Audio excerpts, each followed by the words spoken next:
Hello, my name is Rich. I use the he, him pronouns, and you're watching my YouTube channel where I play amazing tabletop role playing games with friends. This is part of a bi monthly series that I'm running, meaning I'm running over the course of a couple of months. It is set in the Marvel Cinematic Universe, borrowing the MCU. Please don't sue us, Disney, because this is a work of fandom and satire. I'm making no money whatsoever from this channel. I just think it's great to play superhero related RPGs in this fertile Marvel Cinematic Universe. We're playing in the neighborhood of Bushwick, which is in Brooklyn, because I wanted to tell some MCU. If we're going to do street level crime fighting or street level supers, then why not have it in New York, where all the MCU has happened more or less when it's on Earthbound stuff. And Bushwick means that it's in Brooklyn, so it's not Manhattan. They're not overrun by superheroes. But here we are.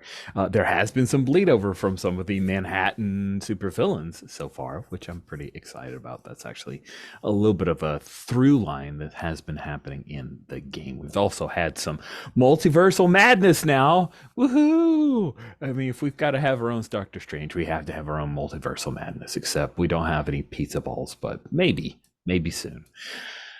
In the last session of this game of Hit the Streets, Defend the Block, the group, there was a meeting of the minds between Dynamo and her nemesis, Bruno, who is a thug working for Silvermane.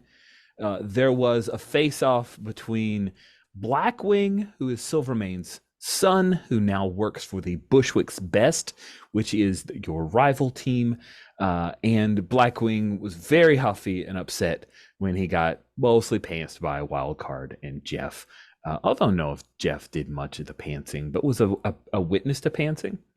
And then we ended the session with the housewarming party at one Janice Lincoln's brand new apartment at the Rheingold, one of the fancy schmancy apartments here in Bushwick.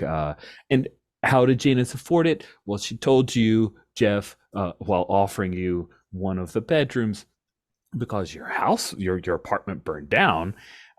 She explained that she got an advance because she started work at a robotics startup, and she just recently graduated from MIT. And yeah, so this is her first nice place that she's ever had of her own, and she's very excited about it. And just moments ago, as we're going to jump straight into the action, because one player can't be here for the whole session, so I'm trying to do my best to get us right in there.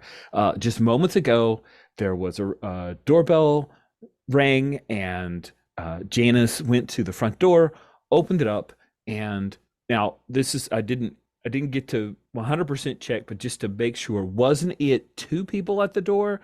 Was Hammer Bro, if I remember correctly, was there milling around in the hallway? Is that right, or was it just? No, it was Jess. I think I just remember. Yeah. Okay, cool. Because yeah, I was at one point I was thinking I would package the two, but then I think I did at the last second go with just. So, guy in nice suit, tall, broad-shouldered, holding Rich did some research, a Ninja DZ401 Foodie 10-quart 6-in-1 dual zone XL 2-basket air fryer with 2 independent frying baskets.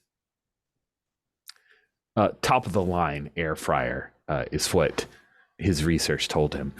Is a man that Barracuda, we find that you were in the hallway, came up the elevator, and you saw this man at the same apartment, down the hallway of the Rheingold, knocking on the door and ringing the doorbell of the same apartment where you have arrived for the housewarming party. I hope you don't mind, Greg, if I annex you into this scene. And you recognize this guy. He is none other than the criminal underworld boss known as Tombstone. If you want to look down on row 25, Tombstone has chemically enhanced physiology. So he was exposed to some weird chemical, because that's how supervillains are made, friends. He has superhuman strength, reflexes, stamina, durability, and he's done pretty well for himself. But he is definitely has been a Manhattan oriented supervillain that is he's faced off with Spider-Man many a time, and he is standing at Janice's door holding this ninja air fryer. And you hear the last line from our last session as a young woman exclaims, "Daddy!" and like throws her little arms around his neck, even though the ninja air fryer box is in the way. And then she tries to grab his arm to pull him in. So, Barracuda, have you faced off with Tombstone ever before? I'm gonna just lean into it and go yes. But it was ages ago when we were both younger men.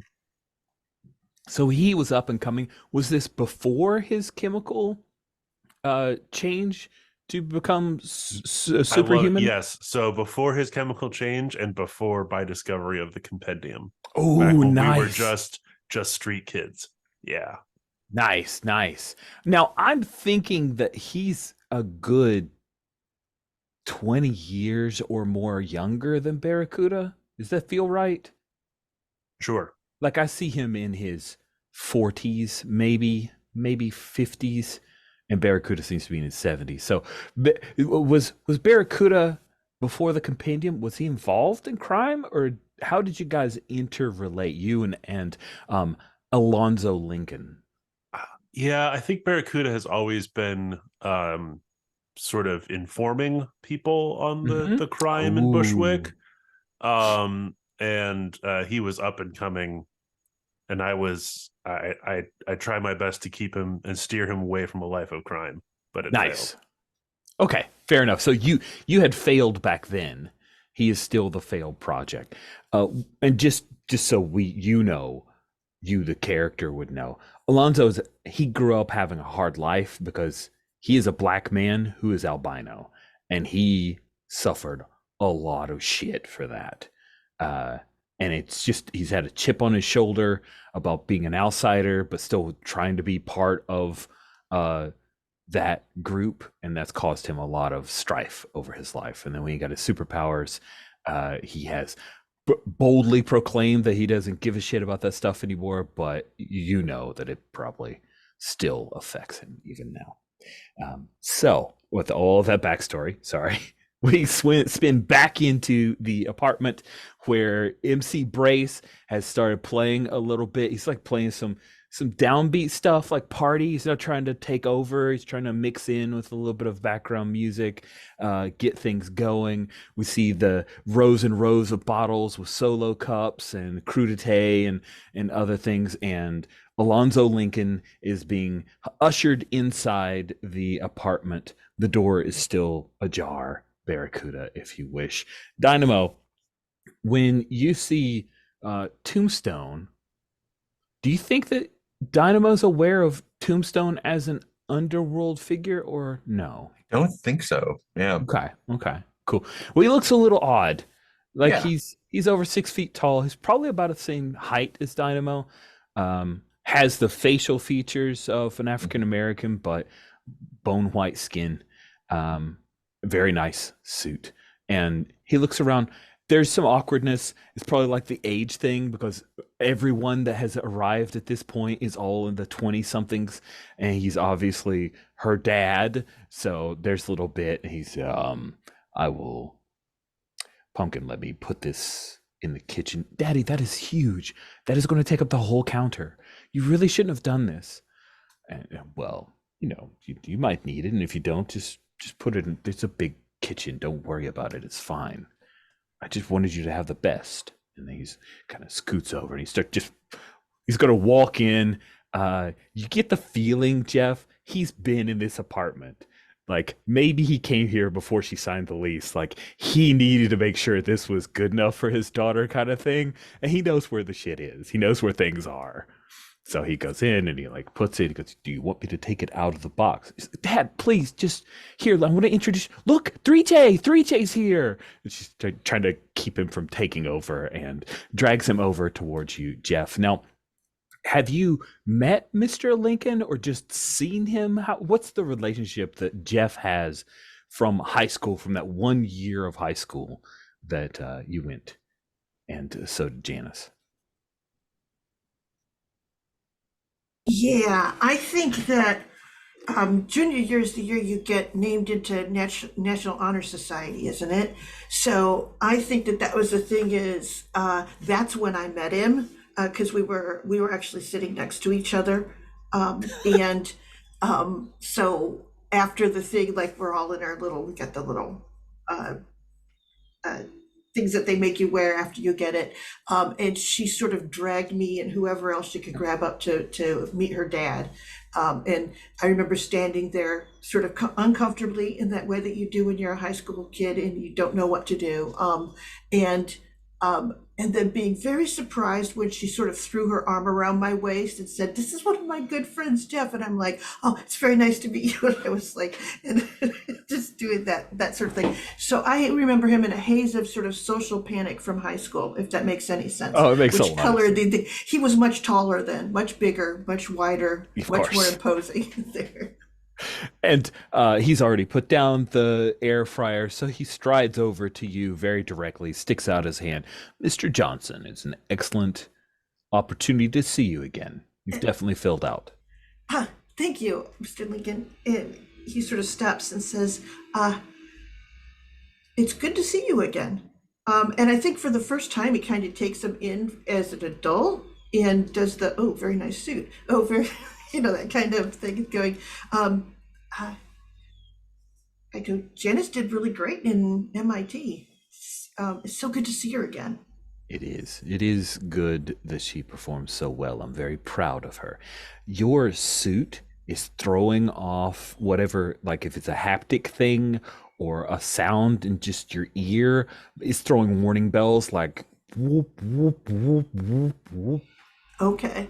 And yeah, and I think it's the thing where I can tell that it's trying to show me something and it's doing that weird symbols across my eyeball thing.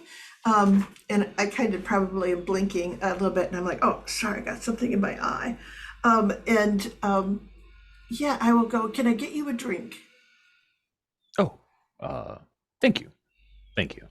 And Janice then will like grab his arm and pulls him over to Olivier and Dynamo. You guys, you gotta meet my dad. This is Rich is pausing. She is not pausing. This is Monique and Olivier. And he will reach out a hand to you, Olivier. Nice to meet you, Olivier. Olivier gives it a very, like a firmer than is acceptable, like squeeze, making direct eyes at him. Now, let me ask you a question. Yes. Who among the X-Men that Wildcard knows has been beaten down physically by Tombstone in the past? Not killed, but beaten down. Let's make this more juicy and say it was Cyclops. He beat Psych. Oh, Yeah, said Megan's dad. That's amazing. That's right, Megan's dad. Oh god. yeah. I think Dynamo goes in for a hug. Yeah, he is. Like, nice to meet you. So nice. Oh, He Yeah. stiffens for a second, like he's surprised by that. But then he just like warmly hugs you. It's like there's a weird little moment where he realizes, wow, this is somebody who just immediately accepted me, and he gets then into it for a moment. And then he hears in his head, "I know who you are and what you do. I will respect the fact that this is your seemingly daughter's party, but step a toe out of line, and I will deal with you as the criminal I know you are." He stiffens a little bit. I wonder, would he know that's Olivier? Because it's just a voice in his head. I'm I probably will say, like theoretically, talking at the same time. Yeah, Like, oh, yeah, nice to meet you, exactly. da, da, da, da, He da. seems like there's a moment when you step back and you're talking to him. He seems just a little distracted for a moment. yeah, I'll give you this. Kay is bad at continuing to remain in accent, but it That's is the okay. accent that is, though, I will say, like when Olivier speaks to him and then what he hears in his head, I imagine it's accented, or at least that's how my brain works. Okay. So that he, the New Orleans It drawl. helps. It helps. Yeah. That's cool. And then he will look to you and just nod. So I'm not sure if he does a whole lot of like telepathy stuff, so maybe he doesn't know if he can respond. But Vector's background, I just recognized it's pretty wild. Anyway, cool. I was like, oh, I think that's. Would you like a previous thing. Sazerac, sir? You seem to be drinkless. Jeff's already gone to get me a drink. Thank you very much, Olivier. Mm-hmm. Of course. He gives you like a nod, Olivier. Like I've got what you said. I pick up what you're putting down.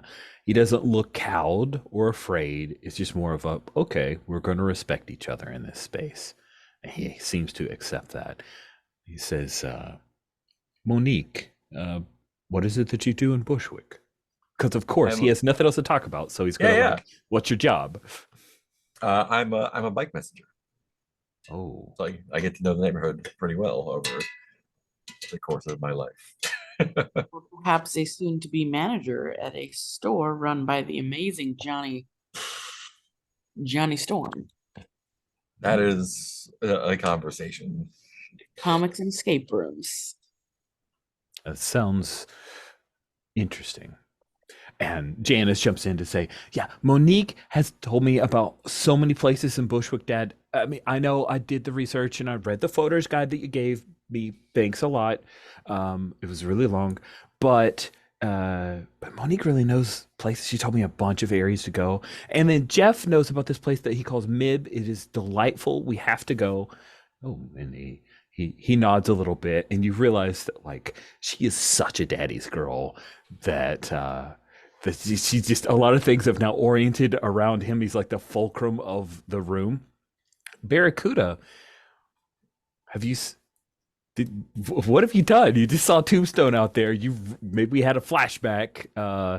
Did you come into the place, or maybe decide that's not where you want to be? So Barracuda has disguised himself, or maybe not, as the maintenance person for the Rheingold, because you gotta make a living, right?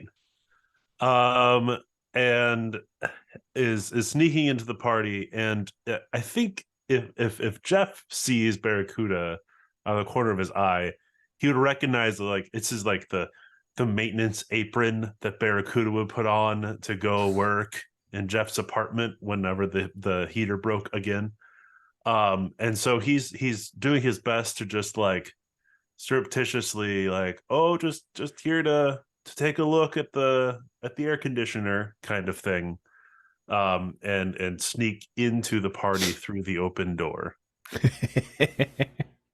and not be noticed by anybody else.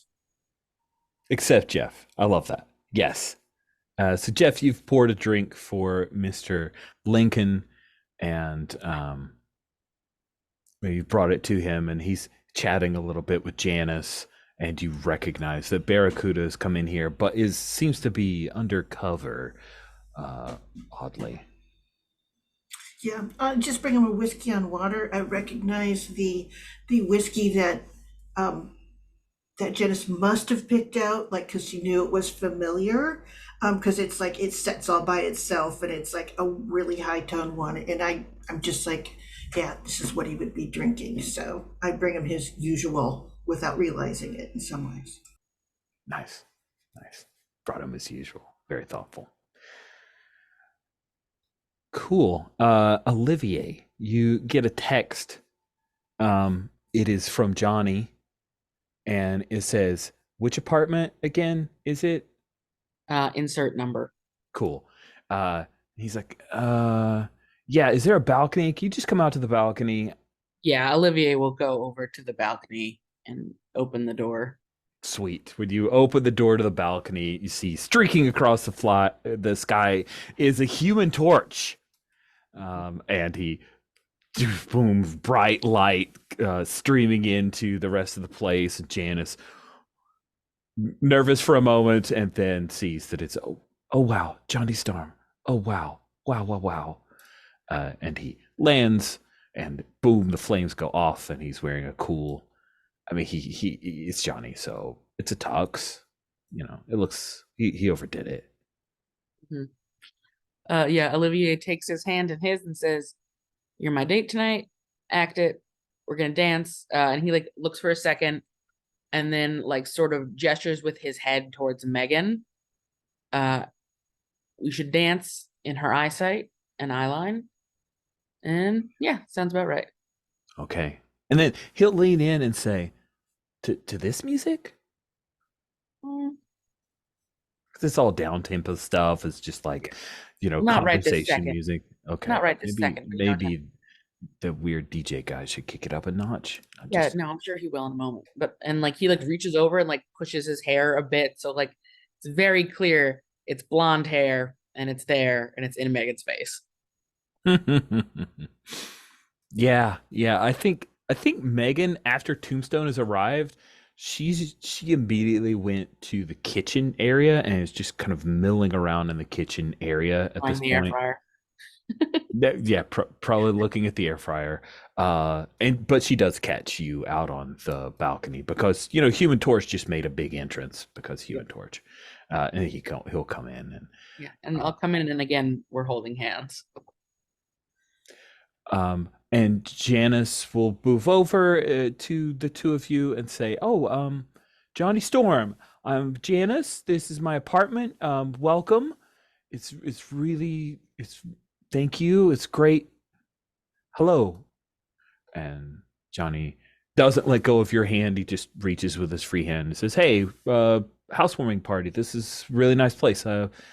Rheingold, really cool. Yeah, I dig it." You mentioned wanting to meet more people who are doing things in the area. Johnny just opened up a store recently, and so I hope you don't mind that I invited a date to your party. She's like dropping it hard. Janice blinks for a second and looks to Johnny Storm and then back to you as if you went from person who works at Dweeb's coffee shop to person who is holding the hand of Johnny Storm. So that's a little bit of a like adjustment in her brain estimation of you. And she says, "Wow, that is. I've heard I need to go to. I've read comics. It's nice to meet you, Johnny Storm. Storm. Is that like a Tom Cruise kind of name, or were you literally like, are your parents?" And Johnny says, we don't talk about that. Oh, sorry. Mr. Storm, this is my father, Mr. Lincoln. And Tombstone says, "Oh yes, I know Johnny Storm." And he'll come over. I squeeze Johnny's hand a little, like, don't fucking. Johnny does the thing of like, yeah, Mr. Lincoln. Yep. I need a drink. And he's just gonna slide over towards the kitchen and pull you by the hand over towards the kitchen, Olivier. Yep. Do you know who that is? Yeah, I already was in his head and let him know, I really don't want to burn this lady's nice apartment, but Well, we're she's not, probably and not so nice. She's the daughter of a major criminal. She's in it. She's in on this. She has to wait, know. Okay, we don't know that for a fact. And didn't you have a thing with like Polaris once upon a time, and her daddy was like, killed the president or tried to? Well, yes. And don't you regularly work with his other two children? Sometimes Magneto's a good guy. Well, right now that guy's just a dad. I had a conversation with him in his head. And if he taps a toe out of line, we can burn this building down. But right now, we don't need to. And then he'll lean in and go, "Is that Megan right over there? Like, is she gonna throw down? This could be bad. Is there a popcorn machine here? Because I want to watch this." Yeah, I was about to say I can do my own thing. Did you know that I can pop popcorn? It took a bunch of tries because I would just chop the hell out of it. And like louder than he should as they're in the kitchen talking about this. He's like, Olivier is like, "That's so hilarious, Johnny." And like leans in and does a laugh. Like, I didn't know that, and that's so amazing. And like one hand like moves kind of on the bicep. Megan is like having the worst party ever, as is Zanaya. This is great. This is great. So Barracuda, you've infiltrated this place. Some more people have arrived because one of my wishes to myself was to have normal ass people show up. So a bunch of regular folks have shown up. A few people that Janice is like, oh yeah, I know you from so and so, and then. Because again, this was another wish. Mother Pigeon arrives. If you head down to row 37, this is an actual lady, Tina Trachtenberg. She is a known as a street performance artist in New York City, normally around Bushwick. She does handmade soft sculptures about pigeons and other urban wildlife. It's real. She's a real person, and it delights me to no end. And that picture of her with fake rats is just hilarious. So she comes in, fake rats and all, and it's like, here. And she hands a couple of the fake rats to Janice. And Janice, this is amazing. I'm putting these by my monitor. I'm going to put them by my monitor right now. And she ducks out to go to her bedroom, and Mother Pigeon will engage people in various conversation about pigeons. She knows a great deal about pigeons, how much they eat a day, how many pigeons there are in New York City proper, on average number of pigeons per feeding area. It's a lot of pigeon information. But what does Mother Pigeon drink? Ooh, Mother Jeff will Pigeon. ask. So Mother Pigeon says, oh, thank you, young man. And she takes your hand. She like pats your hand. I would love, do you have any, what would she ask for? Like a Chardonnay? I think she'd ask for a Chardonnay. And all that Janice bought was like hard liquor and a few wine bottles. So make it work, I All guess. right. What you could- I'll go and check the wine bottles. There's a, 1 in 10 chance there's some Chardonnay there. So. Okay, let's roll a die. Oh, 1 in 10 no. chance. Here we go. On a 10, it is true. Shard? On a 10, it is true, and there is no Chardonnay. I'm so sorry. Oh, we'll come back with her options. Okay. Oh, yes, that the Riesling is fine. That's fine. Thank you very much. Barragood has noted which bedroom Janice went into and is going to like pretend to be waiting in line for the bathroom kind of thing. And when she leaves, is going to go in there. Because if this is Tombstone's daughter, he's looking for hard data. Nice.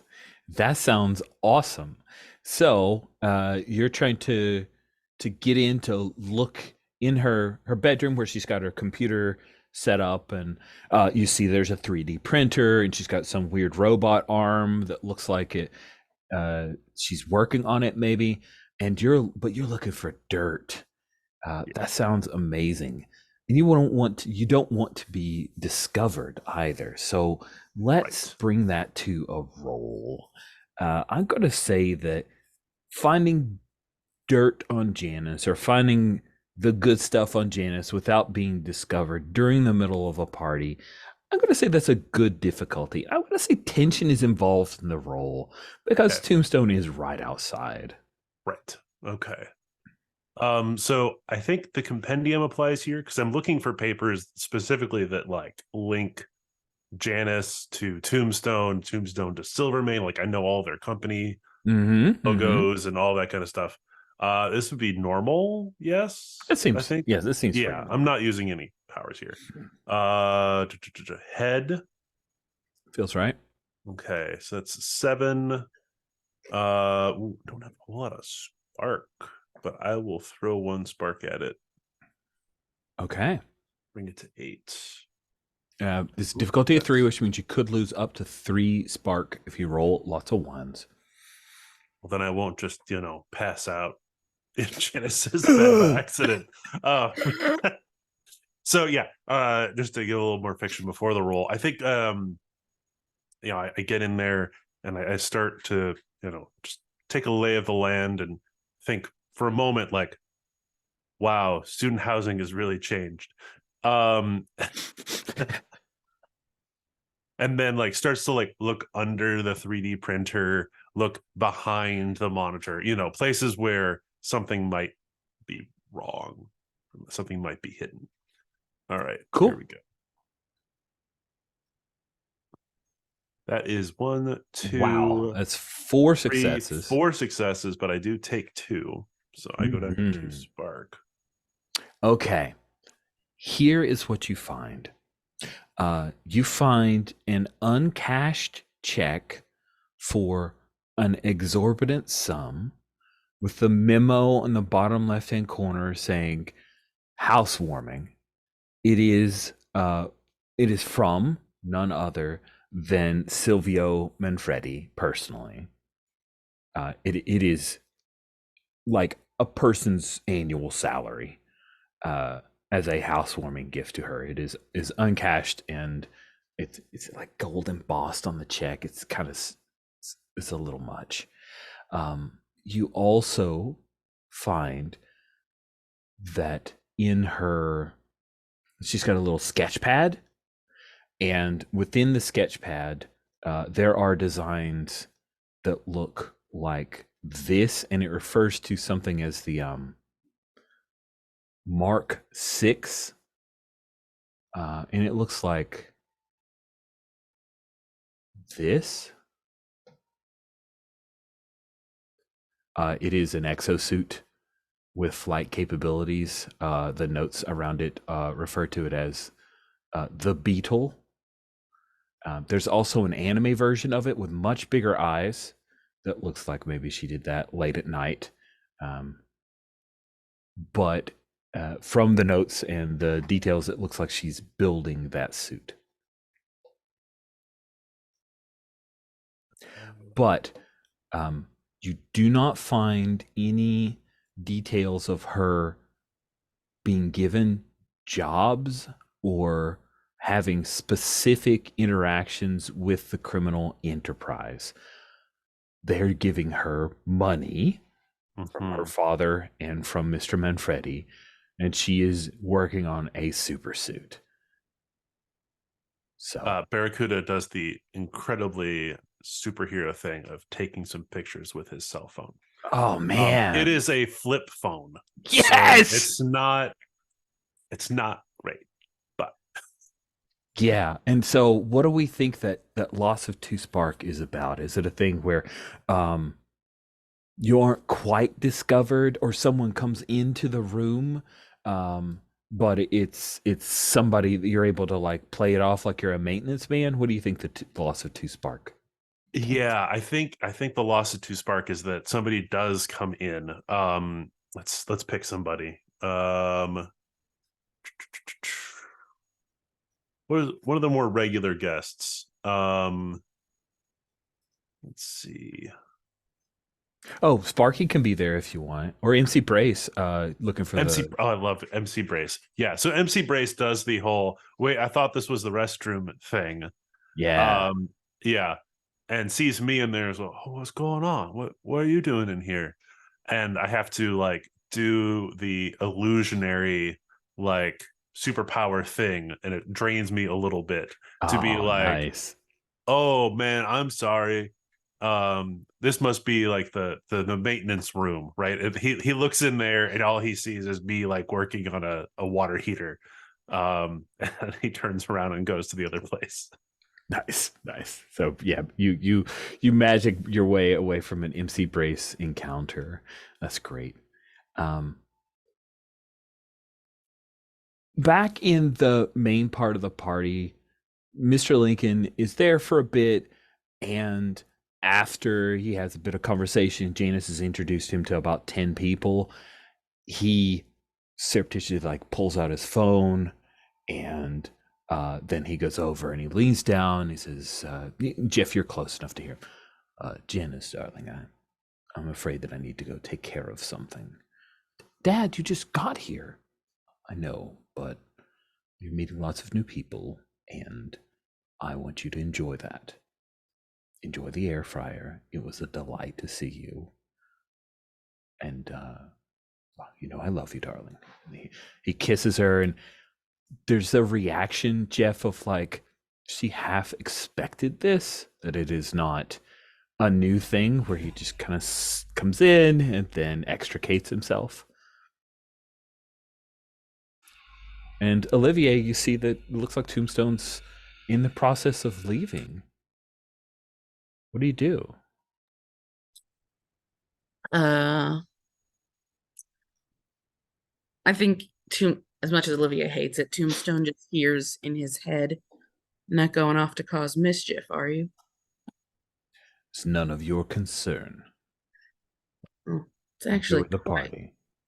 quite my concern. I think your daughter would be quite bereft if suddenly several of her guests, including the Johnny Storm she's so excited about, left in the middle because they had to chase you and ensure your criminal activity wasn't acting up.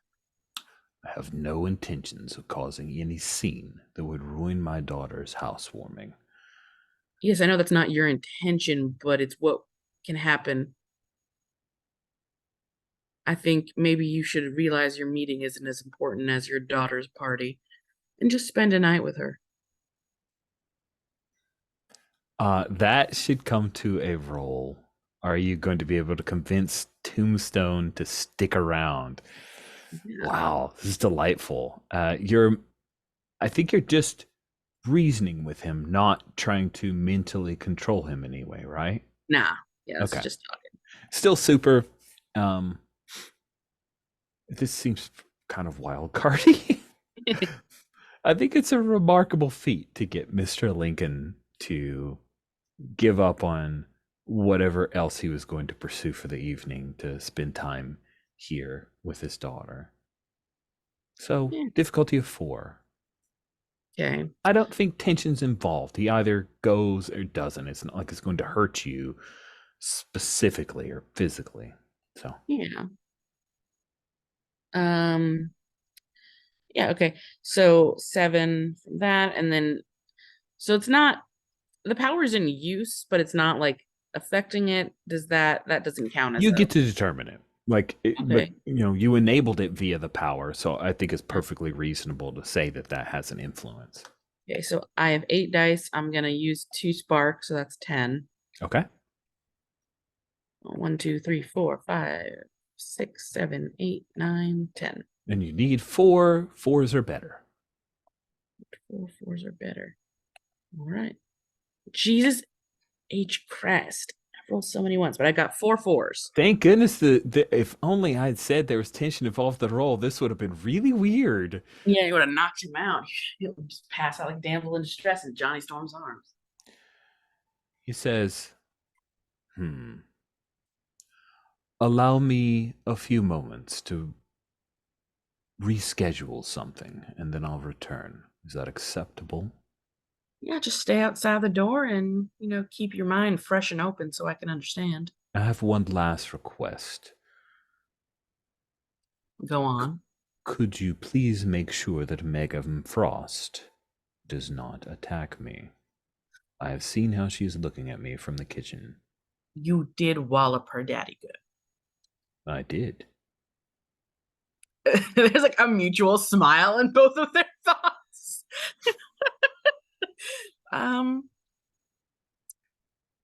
How about we say you owe me one and I'll make sure. I'll keep her attention on something else.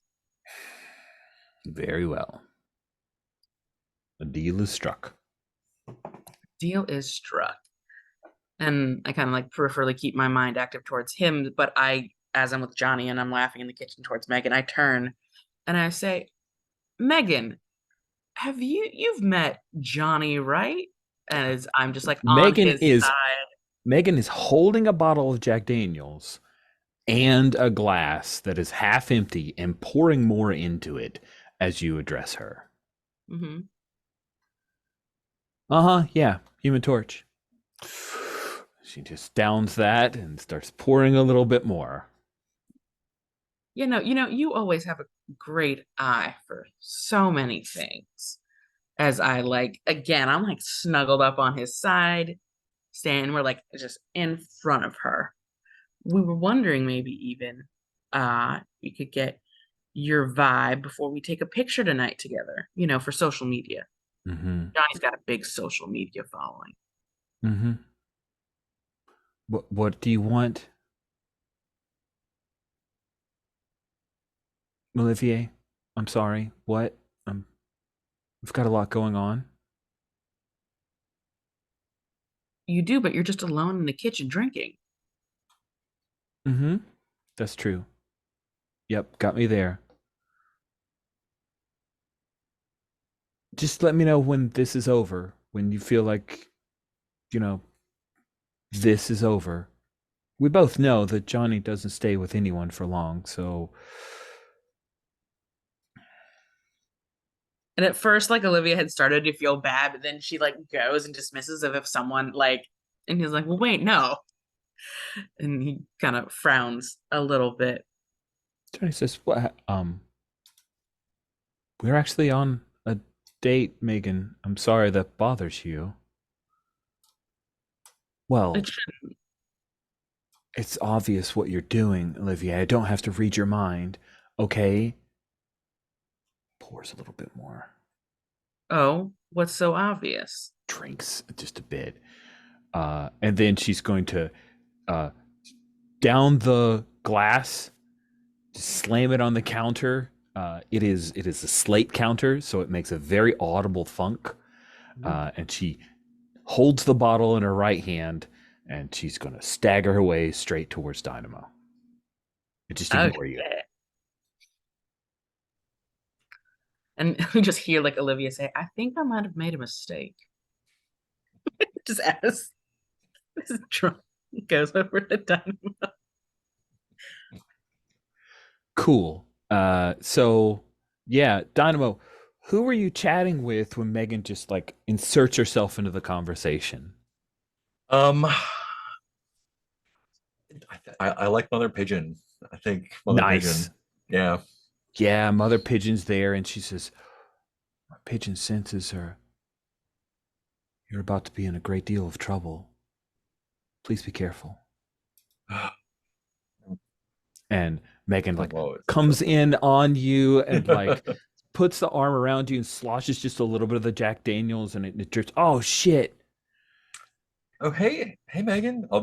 She looks unsteady. I'll like put my arm around here and God, you're such a good brick. You're like steady, rock solid. Let's get out of here, man. Come on, Monique. Just blow this popsicle stand. I was having a nice conversation here. Are you okay? No. Do you want to? I like excuse myself, like steer her towards the bathroom. I think. Oh, like, let's get you freshened up a little bit. nice. So you will extricate her towards the bathroom. She will not fight that. And I imagine go Barracuda through and Dynamo like, that's what I was lock thinking. eyes. Yes, I was thinking there was that. Yeah. Cool. Would you come into, so if you go into the bathroom that is Jeff's, I imagine it's like nothing's there really. Probably like a toothbrush and a brand new tube of toothpaste. If you go into Janice's bathroom, it is just covered with various hair rollers, product, gel, like 3 different hair dryers with various attachments, a brand new water pick that's not even been pulled out of the box, and then a super high-end Sonicare thing that's also been played with and tinkered to be different slightly because Yeah, I think Genesis sounds more fun. yeah, fun, awesome. It smells like 3 kinds of perfume, and Megan comes in, and as soon as you shut the door, she just puts her hands on the sink. Tombstone almost killed my dad. That's the asshole outside. The fuck is Tombstone? He's a bad guy. He's really bad. We almost killed Spider-Man. One time my dad stepped in the way and they fought, and he's super strong. Well, he sounds pretty rough. Are you okay? Like I don't know who that is. Janice's dad. He's known Like as Tombstone. what? Yeah. He seems so nice. Oh, he's not. He's an animal. I mean, like, does he work with? Yeah. Wow, that's a lot. Mm-hmm. He works with Silvermane. Oh shit. Yeah, listen. Silvermane's going to try to take over Bushwick. Yeah, I know. Kingpin's basically kicked the Manfredi family out of Manhattan. And the Maggias are going to come here.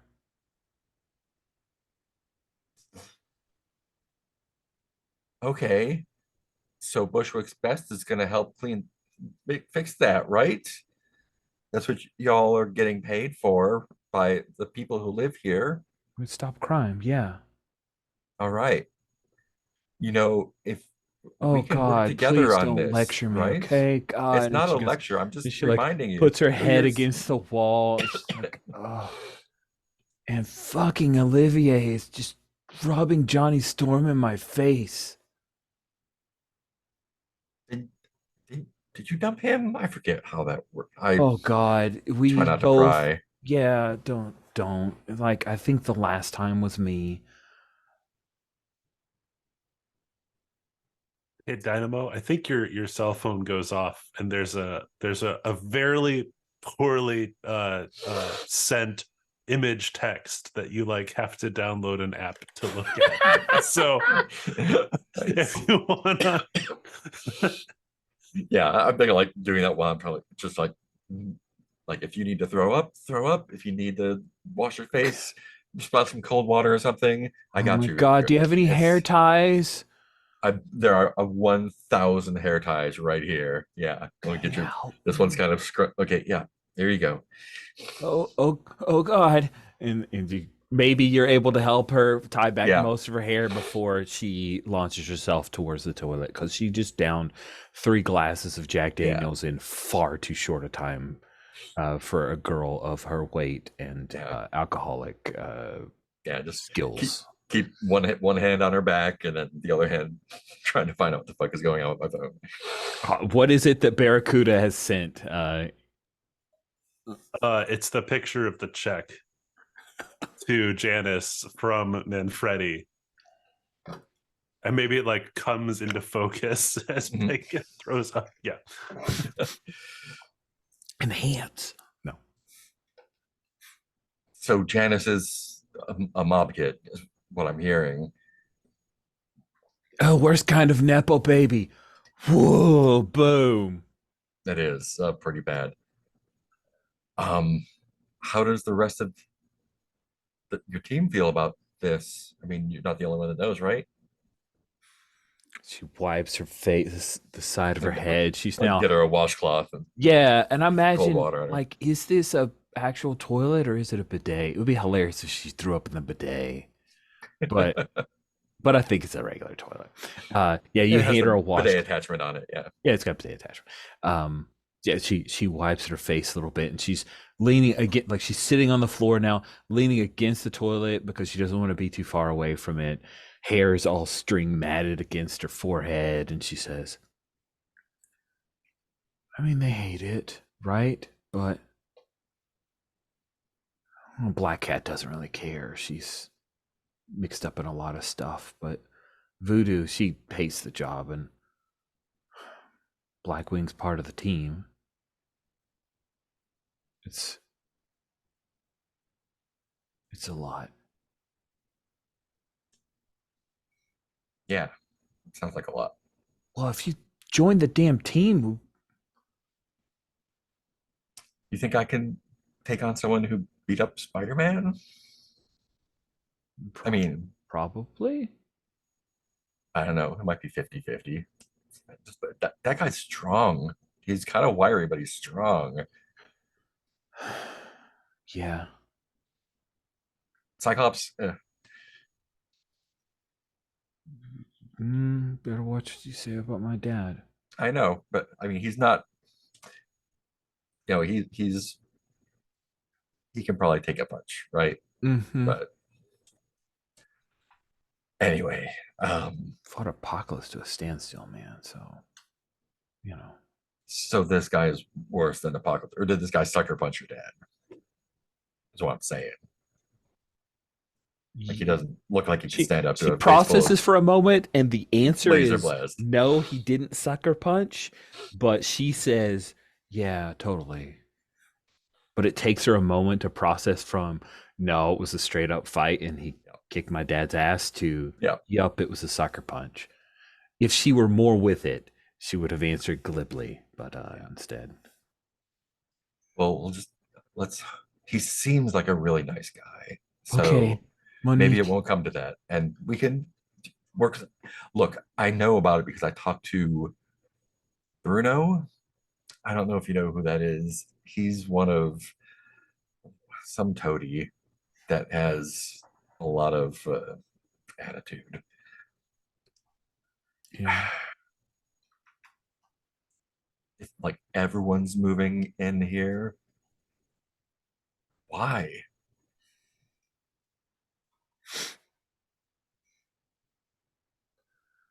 Well, it's not that far from Manhattan.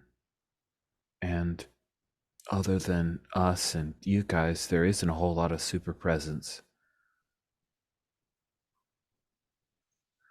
They've got,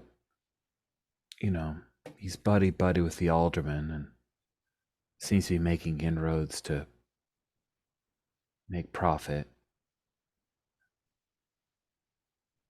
His plan is to go legit, sort of. So I'm in a weird space about it.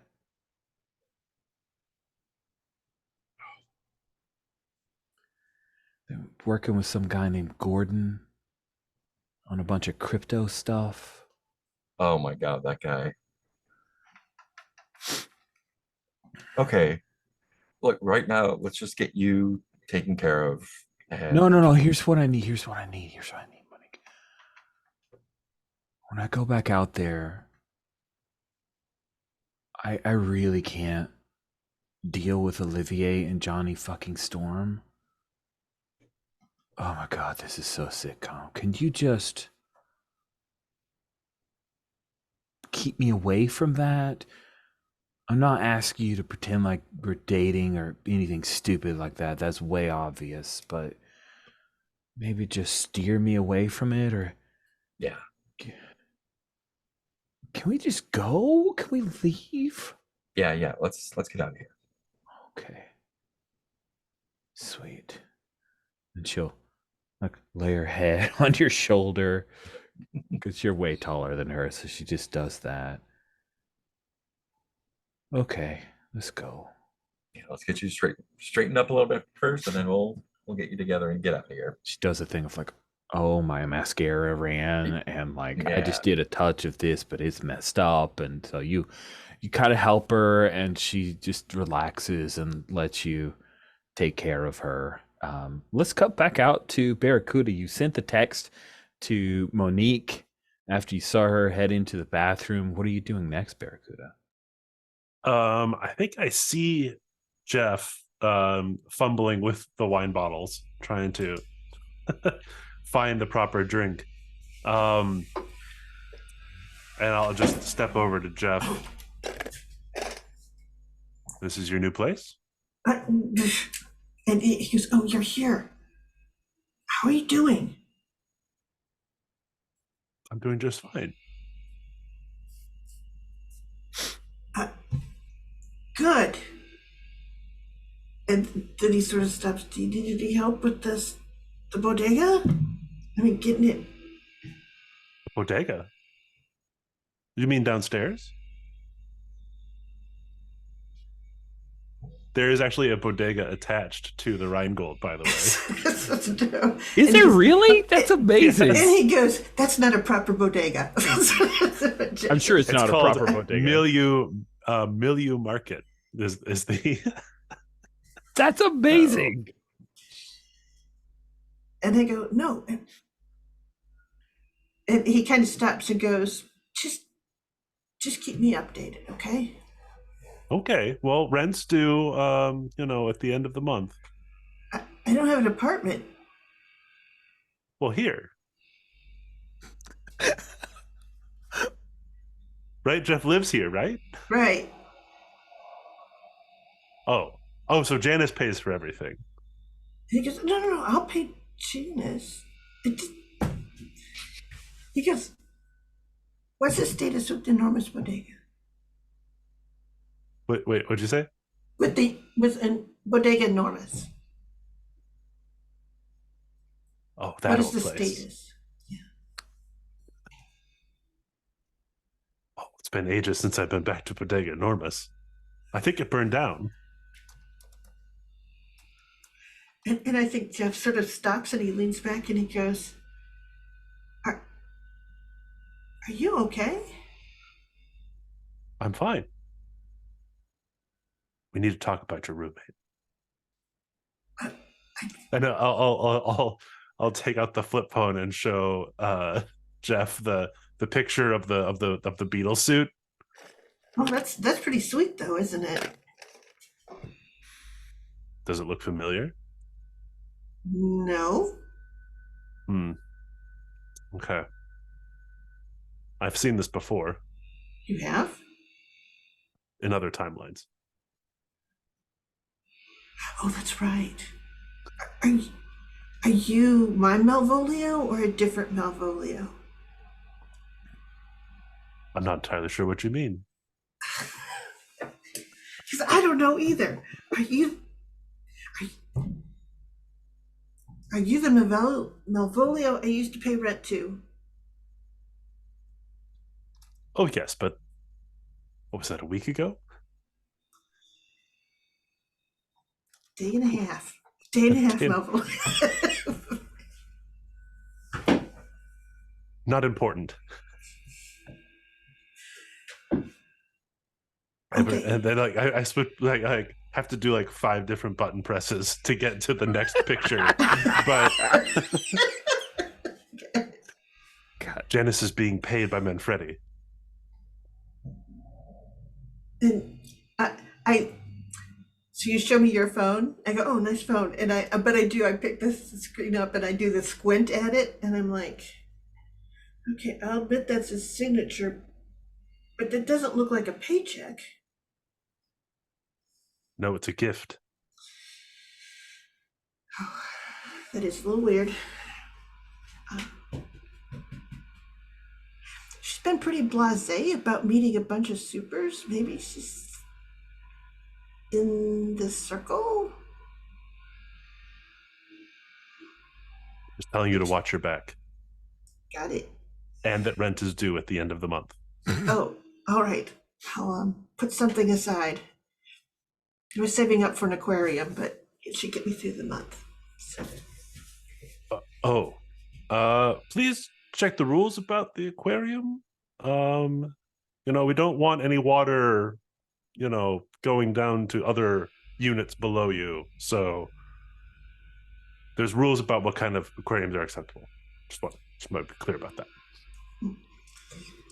All right, thank you. He's like, are we being listened to? And I brought this, and Barracuda takes out a bottle of Chardonnay.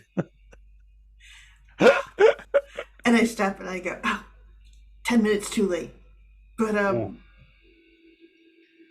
still, I'm sure Tina will appreciate it. And then I go, are you okay? Again, Jeff, I'm fine. Oh, and don't worry about Skippy. Skippy is also fine. I know. Well, when you get a chance, please stop by Market Milieu. We have many delightful things. What?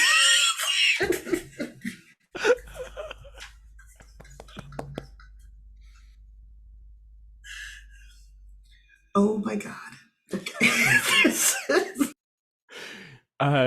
So, Monique, you have helped Megan extract herself. She gets a couple, like a hug from Janice. It's so nice to meet you, kind of thing. And Megan deals with it. She does not say goodbye to Olivier or Johnny Storm. And when you guys head out into the hallway, she definitely needs to take the elevator. And then the elevator doors open up, and there he is, fucking Tombstone. And he pauses for a moment. Monique, Megan, and Megan, Mr. Lincoln.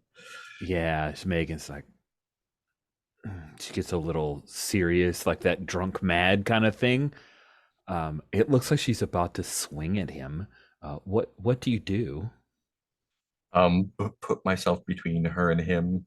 Just kind of steer her around a little bit. It's like, excuse me, she's not feeling well. It seems so. Well, I hope you enjoyed yourself at my daughter's housewarming party. It was nice to meet you, Monique. It was very nice to meet you, Mr. Lincoln. You seem really nice. Hi. I would love to You're yeah, like great pushing party. Megan against Yeah. the wall, like Yeah. holding the elevator door open as he steps out into the hall.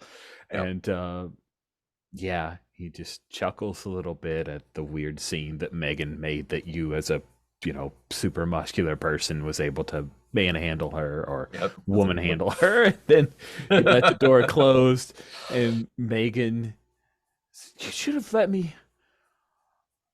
You can't even Nah. stand up. You're not going to fight anybody. I haven't been in a fist fight in ages. Just training. I don't think now is the time to start. She slams against the back of the elevator that scoots down to where she's just sitting on her butt, Mhm. and puts her head in her hands, and you hear the sounds of the party going far, far away. We will. Is there anything more we want to do with the party, or do we want to jump ahead a little bit with Jeff helping Janice clean up?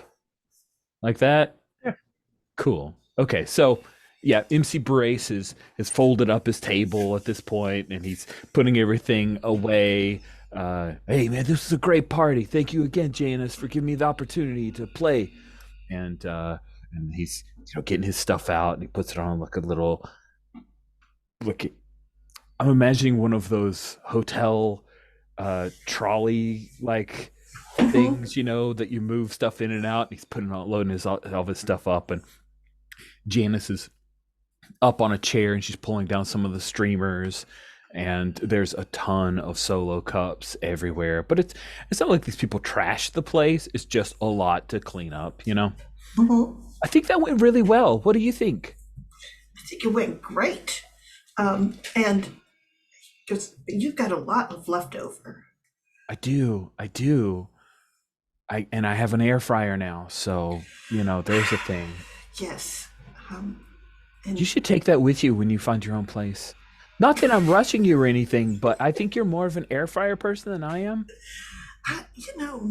hey, maybe I can convert you. Give me the chance while I'm here.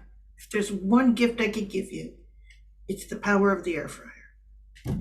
She smiles. It's great having you around. It's so cool to spend. You're a great roomie, 3J.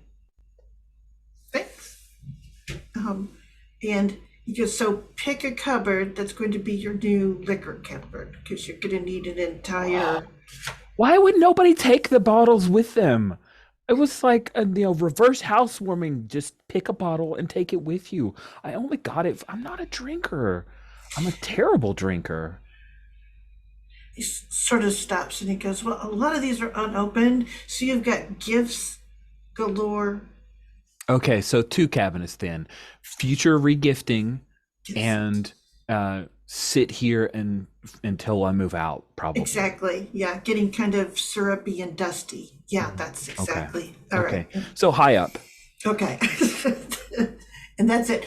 He's up on the counter, standing on the counter, putting them in the, on at the top by the soffit, Nice. essentially is Yeah. where they all go. So. And she hovers around you and is doing some cleaning and washing glasses and stuff. Even though there's a dishwasher, she seems to like want to hand wash the glasses out of habit. And maybe it gives her a chance to just, be near you as you guys are working together. I can't believe Mother Pigeon actually came. That was so cool. She is a really gracious personality. She does. Yeah. She's just perfectly weird. Just the right amount of weird. And he kind of stops and he goes, I didn't give you my homewarming gift yet, but it's not. And he kind of goes, I'm going to send it to you right now. And he'll take out his phone and he will email her the link, or I mean, probably message her the link. Oh, to the website that you created. That's right. Mhm. Yeah, this is mostly to bring Greg in. Tell us a little bit about the website as she quickly taps on the link and she's like, wait, this isn't going to ask for like me to invest in crypto, right? No. Okay, good. Okay. Okay, good. She smiles. She and- didn't expect that. And so essentially what she gets is it comes up and it's essentially a Squaresoft page for all practical purposes. But essentially it's a rundown of everything in Bushwick that's worth seeing, a sort of line of how to do it and be cool. And coupons, if there exist anywhere, online coupons, all of those kinds of things, reviews, upcoming calendar, all of those things sort of in one place, very nicely done, with a rating of things to do in Bushwick, 100 to, rated from 100 to 1. And and essentially how to get there, the Google map. And then there's a whole thing about how to get to Manhattan the right way. And it's about, taking the, essentially using the public transport, getting the Metro card, the card for the subways and all of that stuff. So it's just kind of that introduction of how to get around in crazy detail. And it looks pretty cool too. She looks it over and she's like tapping all the links and I can't believe, and then her like she misses up a little bit as she starts just crying like, this is so thoughtful. Oh my gosh, this is so cool. And he kind of goes, no, what you did today was so cool. He goes, you really have a talent for like putting it all together. Thank you, Jeff. And you're like still up on the ladder, so can you come down? Yeah, sure. Cool. And she waits for you to come down, Mhm. and you probably move the steps tool type deal, and then she just throws her arms around you and hugs and squeezes really tight. Oh, this has made Bushwick so much better having you around. I'm so sorry what happened that caused you to need to live here, but I'm so thankful you're here. And he goes, it's kind of weird when you move. It's a certain kind of super lonely, isn't it? Yeah, it is. It's weird. But this has been great. I feel like I've made some actual acquaintances that I could count on and maybe a few friends. I really like Monique. I thought I'd like Olivier more, but he's kind of wrapped up in his own stuff. Yeah. And kind of stops and goes, I think I was wrapped up in my old stuff too. At that age. And mind you, I'm only like 4 or 5 years older, right? So, but I'm Yeah, like, but way wiser. I mean, really. I like him though. Just, maybe this drama that he and Megan, I think's her name, Megan, who works with Sanaya as part of Bushwick's Best. Yeah. And Felicia's interesting. that's a really charitable way of putting it. Yeah. I've met her before. We didn't get along then either. Mm-mm. I don't know that it would be safe to get along with her. But MC Brace is a good DJ, and I'm going to have to keep that in mind. He is. Oh, I forgot to ask him. Oh, I've been trying to track down this act, All Colors Catalyst. They were gonna play in Bushwick overnight, and then that got kiboshed. I thought maybe MC Brace would know. I bet he does. I've got his number. Ooh, oh, well, cool. Okay. Well, great, thank you. I mean, I'll get it from you later. This is not the most important thing. It just popped into my head. Sure. I'll get it to you. No problem. No problem. Okay. I think this is good enough for now. I'll probably do some more stuff tomorrow to just like deep clean, but it looks okay. And I'm a he's little like, tired. "Are you sure?" Are you tired? And she goes, "You can go rest." He goes, I'll get a little bit of the edges here. There's some things I can fit into the dishwasher. Okay? Oh yeah, dishwasher. Crap. Yeah, right. Yes. I have dishwashing liquid. It's underneath this. It's underneath the sink. I saw it. Okay. Don't worry. It feels weird. Are you sure you want to stay up? And you can go to sleep too. It's okay. I declared fine. this good enough tonight. I know. And I completely agree. It's just there's a few things. It'll make it so much easier if I put them in the dishwasher tonight. Okay. I'm gonna sleep in tomorrow. But if you need something, just wake me up. Okay? No Otherwise, I'm like 9 o'clock for sure. Dead until 9. problem. Okay? Okay, cool. All right. Good night. Good night. And she'll march herself to her bedroom and disappear. All right. Yes, he cleans the entire place. It's like course he does. spick and span. Nice. Nervous energy because he's not going to sleep until he's completely exhausted. Oh, that's awesome. So Monique, once you guys get out of Rheingold, do you put Megan into an Uber to get her home? Do you hand deliver her home? Do you guys, because she's gonna like, I'm feeling better. We should go out. Let's go to so and so club. And I think I'm gonna walk her home. okay, cool. You're right. I probably couldn't pull that off. Yeah, walking her home isn't that far of a walk. She doesn't have a big ostentatious place like the Rheingold, but she's staying in a luxury apartment. And when she comes up and she doesn't have keys, she's got like a little, I don't know. I mean, she's using X-Men tech, so like probably a handprint thing. Yeah, we totally gotta have the handprint thing. Door opens up, and it's clean. There's nothing on the walls, no art. It looks very Spartan. Megan, I think someone broke into your place and stole all of your stuff. No, I don't have much. I don't, it's just stuff. You want to come in? Yeah, sure. Can I get you some water? Mm-hmm. I should lay off the sauce, right? Yeah, probably. And there's a love seat. There's no TV in here. There's a very small bookcase with a few psychology textbooks, and she just slouches on the love seat, and you find the small kitchenette area. It's well appointed. It's got stuff, but it's just spick and span clean. She does not cook at home. It's got that look of the stove of like, well, it looked like this when she moved in. That stove has seen zero use. But she does have like a water filter in the fridge, like one of those Brita pitchers. You can pour her some water and bring it to her, and she's doing the thing where she leans her head on the back of the couch and is just staring at the ceiling. I'm such a mess. I really should have it more put together. Yeah, you are.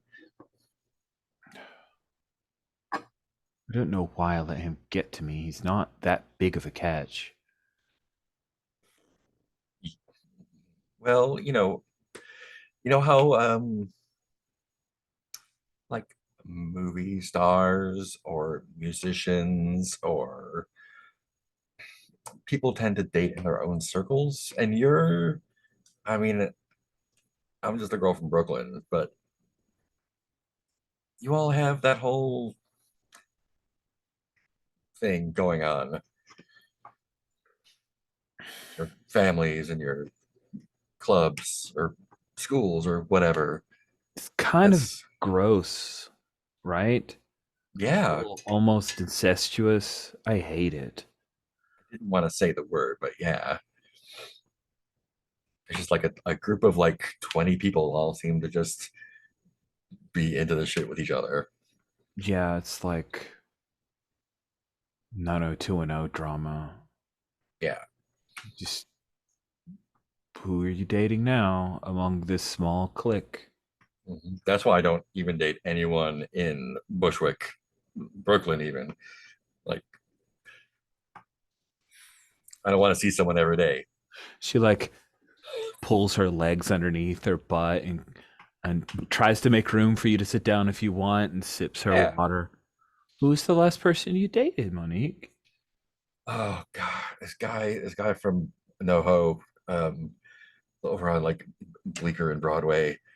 He ran an art gallery for a little bit. I Ooh. met him. I was making some deliveries to someone over here, and he was visiting and seemed nice. And I don't know. I think he just wanted to establish some cred or something by dating someone who wasn't from Manhattan. It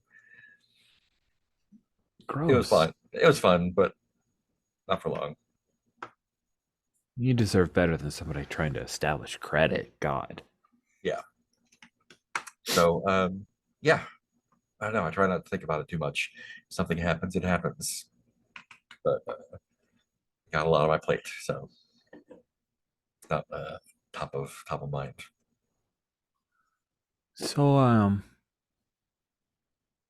I heard you and this. You've been having some run-ins with a bunch of street toughs and stuff. Yeah, they don't come out really well in that, but I'm afraid that's going to stir a hornet's nest when one day Bruno doesn't come home. Tombstone's going to come looking for me or something. I'm not sure if Tombstone and Silvermane are working together or not. Well, uh, if anyone between Silvermane and Bruno, I'm sure it's it's such a it's so messed up. Like I've dealt with petty street guys my entire life. I mean, kind of comes with the territory, but the whole organized part in organized crime, like the crime part's not the problem, it's the organization. You I could I could wipe the streets with Bruno and his whole crew, but there's a lot more than just them. Yeah. And they got the aldermen involved, they got local cops. Like it's not good. And the pernicious thing is that like they seep in and they establish themselves with cops, businesses, and politicians, and then by the time they make a move, you're fighting the whole city, and it's you can't punch a city. No. No, you can't. Did you know that Silvermane has offloaded some of his mental processes to the cybernetics that push his body, so I can't really read his mind anymore? The what now? Oh. Manfredi is mostly robot. Like that Darth Vader, more Yeah, yeah, machine yeah. than man. No, yeah. Yeah, like that. So Oh, he's a cy cyborg, yeah. right? Yeah. So I can't really read his mind. I mean, I could punch a cyborg. That's fine. It's true. You kick a cyborg's ass. I really would. You don't even know. I would pay to see that. You know, I could use a little extra now and then. So Okay, I'm gonna set up fighting pit of cyborgs and dynamos. Little pay-per-view situation. Mm-hmm. I gotta make something on the back end. Mm-hmm. It's a mess. You just got to look out for yourself. I'm trying. Yeah, but you're also caught up in all the stuff, the team, and with like my idiot teammate and family, and oh, like, what are you doing? Like, what do you seem like you're just kind of coasting on whatever other people want you to do.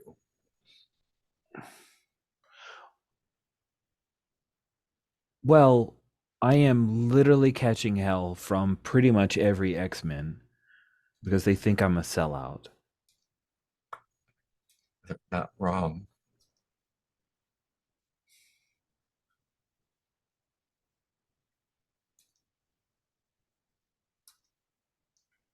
I don't know. If money were no object and you had no family obligations, like, what would you want to do?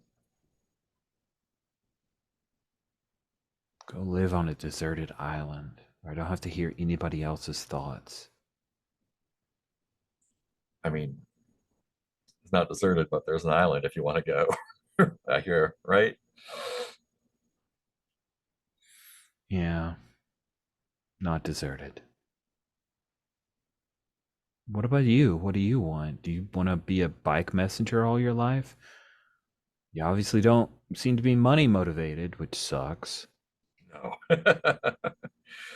I don't know. I just want to live my life and have, make sure, make sure my family's taken care of. And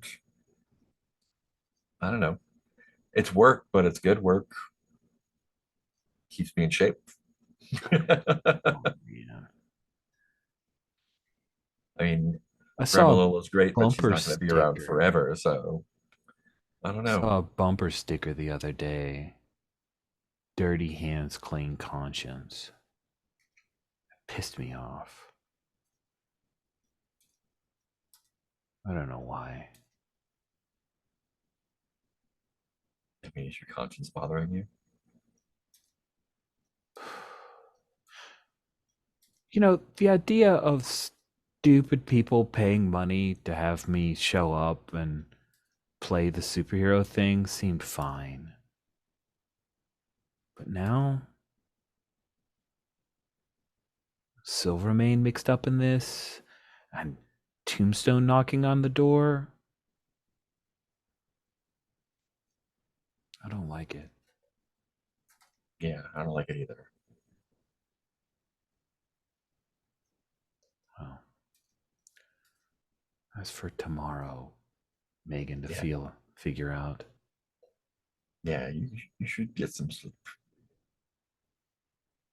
You can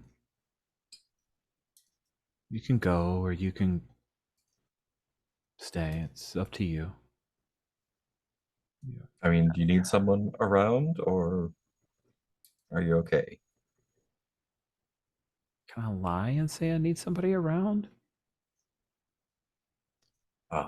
Sure. Can you stay? Yeah, I can just curl up here. It's fine. Oh.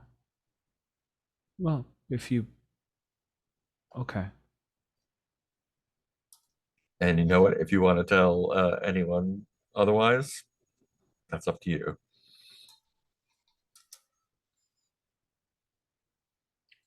I might intimate that you spent the night with me. Well, If I Olivier will be bothers spending you. the night. Technically, you have made it true. So, under extreme mental interrogation from Olivier, it will stand. And that's kind of good. Johnny fucking Storm? Oh, that guy. He's a piece of work, right? He's pretty to look at, but fuck. He's a lot. Like, he's perfect for Olivier. Yeah. Ew, gross. I'm gonna go crash now. All right. Here, take another glass of water. Pour her. Glug, glug, glug, glug, glug. Yeah, she takes the glass of water and she walks slow so that she doesn't stagger and makes her way and starts peeling off clothes as she pushes open the bedroom door and then just goes and kind of puts the Flop. glass and then flop on the bed. What about Barracuda after the party ends? Oh, you know what? I just looked at time. Let's take our mid-game break, and then we'll pick up with Barracuda. Yeah, let's do that. Welcome back. Kay had to step out as we knew that she would, and now it's just the three of you. The party has ended, and I want to follow Barracuda after the party. So late at night, where do we find Barracuda? Trying to figure out how to do this if we want to do this. We do whatever Okay. you want to do. You take me. We to want to the- do it. We want to do it. Barracuda. Okay. So I think Barracuda, leaves the party after the brief interaction with Jeff, and goes downstairs, but and passes by Market Milieu or Milieu Market, whatever one it is.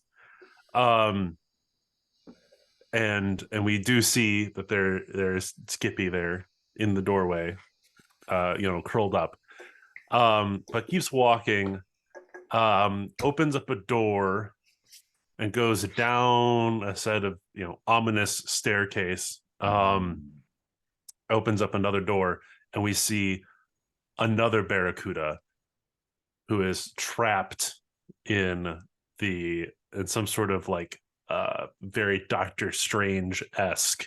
Oh, like a hexagram kind Yeah, of pentagram trap. The kind of deal. Oh, love it. That's cool. Down beneath the was it Rheingold? Yes.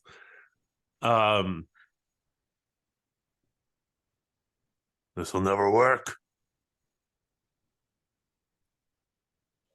That's what the Barracuda in the cage says. Ooh, nice. Okay. Then what happens? What do you need from me? Am I one of these Barracudas? You can be the Barracuda who was just upstairs. Yes, the alternate universe Barracuda. Haha. Nice. So yeah, the alternate universe Barracuda. We see the first sign is we see the black veins along the inside of his forearm, and he moves over and kind of slumps into a wheelchair. Never work. It's already working, idiot. I just need to find your stupid nephew and replace him with the real deal. Where is he again? The basher? I'll tell you. And then, there's probably like a shock, like something. I won't tell you. Oh, he didn't say nephew. He said grandson. Sorry. Grandson. Yeah.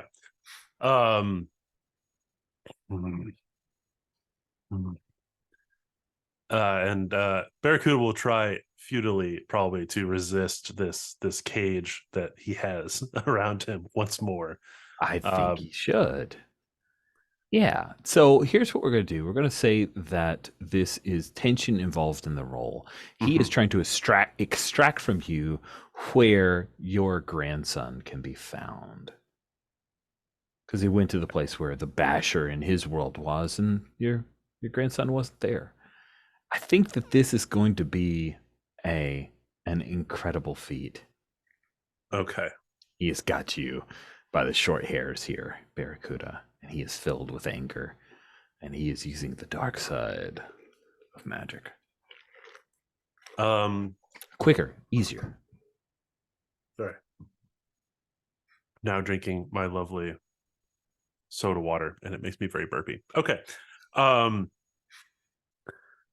So yeah, Barracuda is he's focusing his mind. And he's thinking of to resist this attempt, he's only thinking about where Jeff is. Oh because- gosh, I hope you're successful. Because Jeff is just the most, uninteresting character to this other Barracuda. Jeff is Right. our Stay Puft Marshmallow Man. I get it. Right. Yes. Who could be more benign? Like keeping in his head that, the Jeff that Barracuda knew, who was not super. Okay. Kind of angle the compendium into this for my extra die. Oh, let's backtrack for a second. Do we Sure. think we had any refresh scenes with Barracuda and another PC? Because I don't want you to be at a disadvantage because you were out for a whole session. So do you think your interaction with folks at the party could have qualified? I mean, that was the other Barracuda. Oh, that's true. I guess you're screwed then. Who's sowing discord is what I've decided, because I wasn't exactly sure what I was doing there. But here's the thing: is he Um, spent your spark, so I think you should have your spark back that he spent. That's very good point. Yes. I mean, that's only Yes. 2 spark. Still 2 spark. Yeah, but you lost. Yeah, it's a little bit. So. Well, okay. So let's have. I do want to have a refresh scene, because this refresh scene is when Jeff moved into the apartment. That's what Barracuda is thinking of, right? That's the Stay Puft Marshmallow thought, is when Jeff first moved in. Mhm. How old was Jeff? How long did Jeff stay at Bodega Enormous? I think he's been there like almost 2 years. So, Okay. because he had another place before, but he makes less at the cat refuge. So this is all about when he got his suit. So This is so before he got his suit. no, this is after he got his suit, After because he he got has a his cat. suit, He had to okay. find a place where he could keep a cat. So Right. Okay. So just a brief shot of the former Bodega Enormous of no, a cat won't be a problem. I have a cat downstairs. yeah, Skippy, he's great. Yeah. As long as they get along, as long as they don't have any, fights, well, it shouldn't be a problem. And Jeff does the sort of tense teeth thing, and he goes, "I'll make sure there's no problem." Okay. All right. The water heater is not great. I'll fix it as much as I can. I'm sure it'll be fine, sir.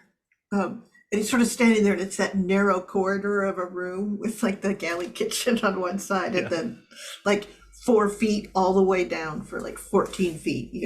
It's very tiny. And $100 a month. He stops. He goes, and I think he's looking at it because it's so tiny. He goes, "Deal."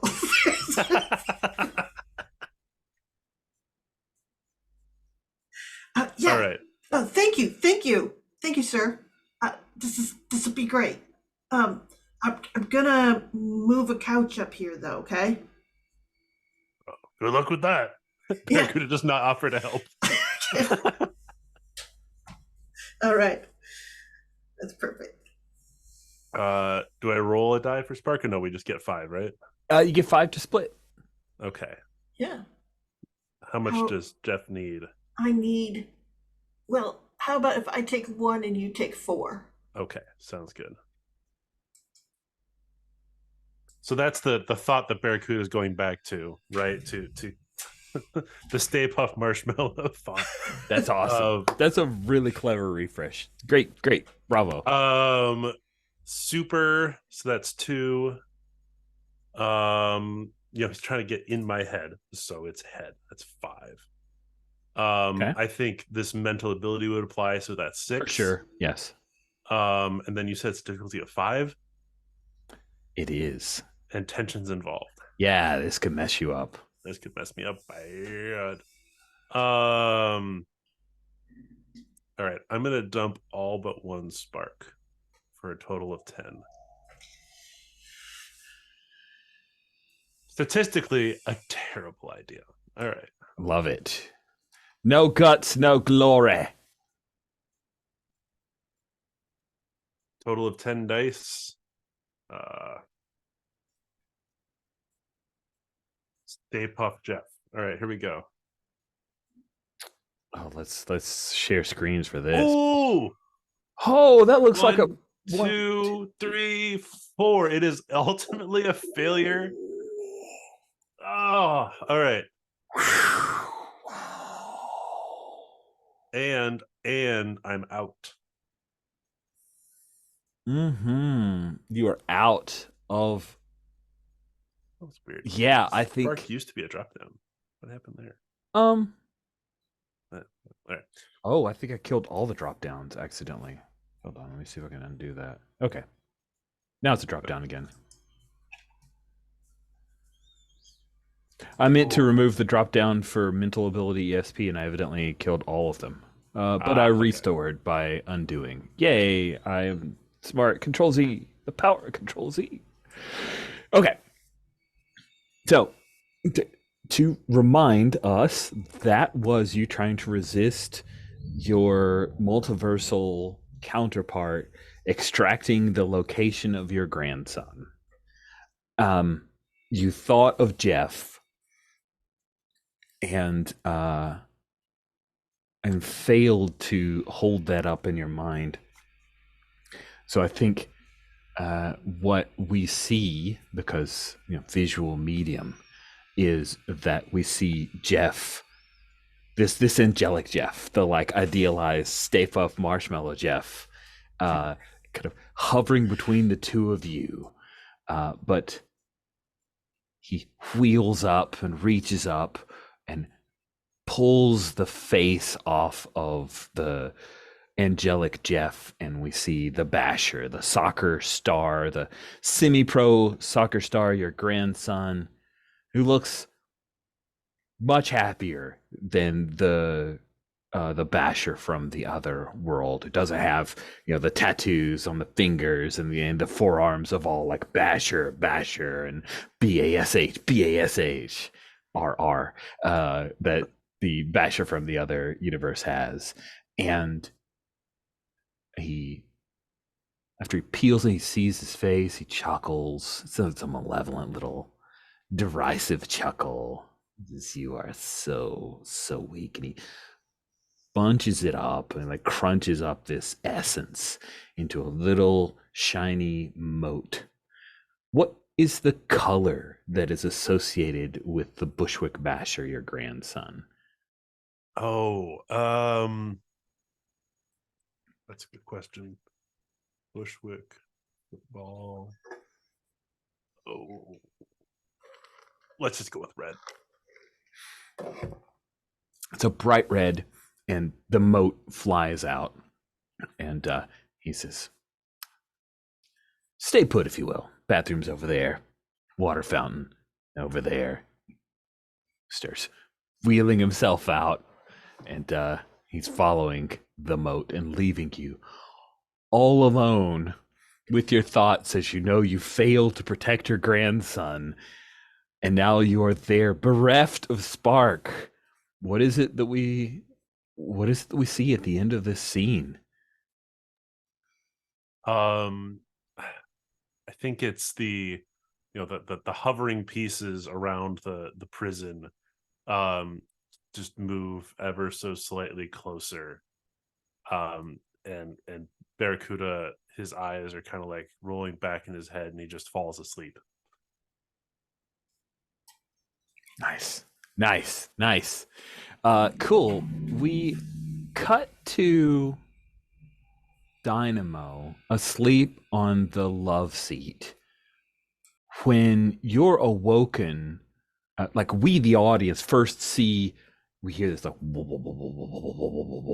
but Dynamo's still asleep for a few moments as the sound effect starts to grow louder, or if this is a comic, the onomatopoeia that's written at the bottom of a long hum sounds, and then the motion, and Dynamo floats up over the couch for about a foot for a moment.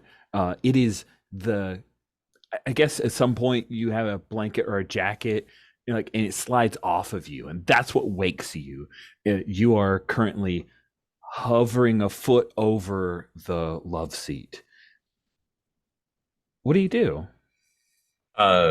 Squirm and twist and try to grab a hold of the love seat and see if I can pull myself back down.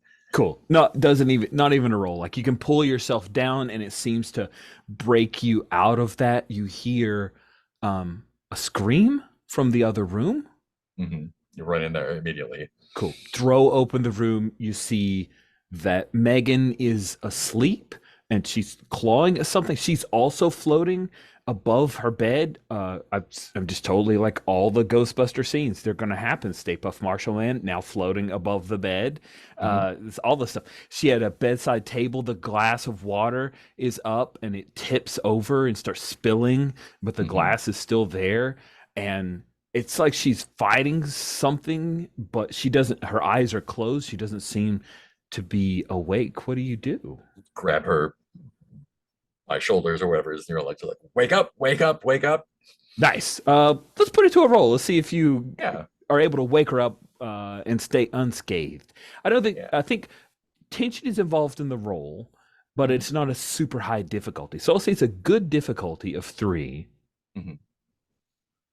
And Sounds yeah, like build your being roll. normal. Yeah, being Yeah. normal.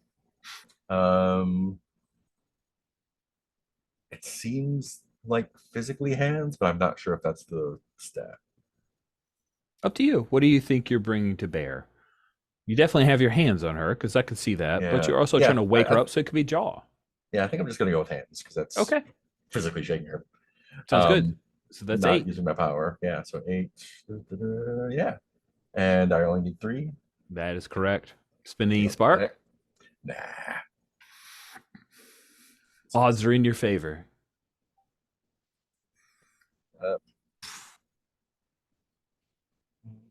1, 2, 3, 4, 5, 6, 7 successes. Wow, the dice were in your favor. That's amazing.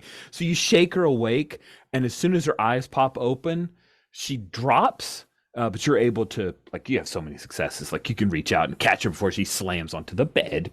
You hear the glass crash against I think it's like a marble kind of end table. It's like a little thing that she paid a little bit of extra money for, and she gasps, "What the?"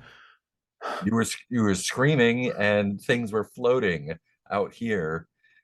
What, you were dreaming or being like psychically attacked or what? Someone's here. Someone bad. Something's really messed up. I haven't done that in forever. Here with us now, or Hold on. I need to talk to Voodoo. And she'll, just for dramatic purposes, like, "Hey, Sanaya, wake up. I don't care. Wake up. What's going on? I sense something weird. I know about the old man." "What do you mean, another?" "Okay. Where?"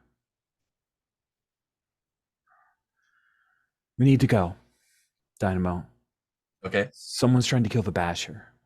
Do you know who that is? He's the handsome soccer guy. Gerardo. No, I don't think I know him, but it doesn't sound good, so sure, let's go. Okay. She's still unsteady on her feet. She's still a little hungover, because I'm thinking it's like 3 a.m. at this point. You may want to call your Vector buddy. Okay, you might want to put some shoes on because there's glass everywhere. Oh. And then she says, "I gotta clean that up later." Okay. So she'll scoot to the other side of the bed, get off, and try to throw some clothes on. She's doing the "I'm drunk and trying to get dressed fast and it's not going well" bit. What do you do? While she does that, I'll give Jeff a call.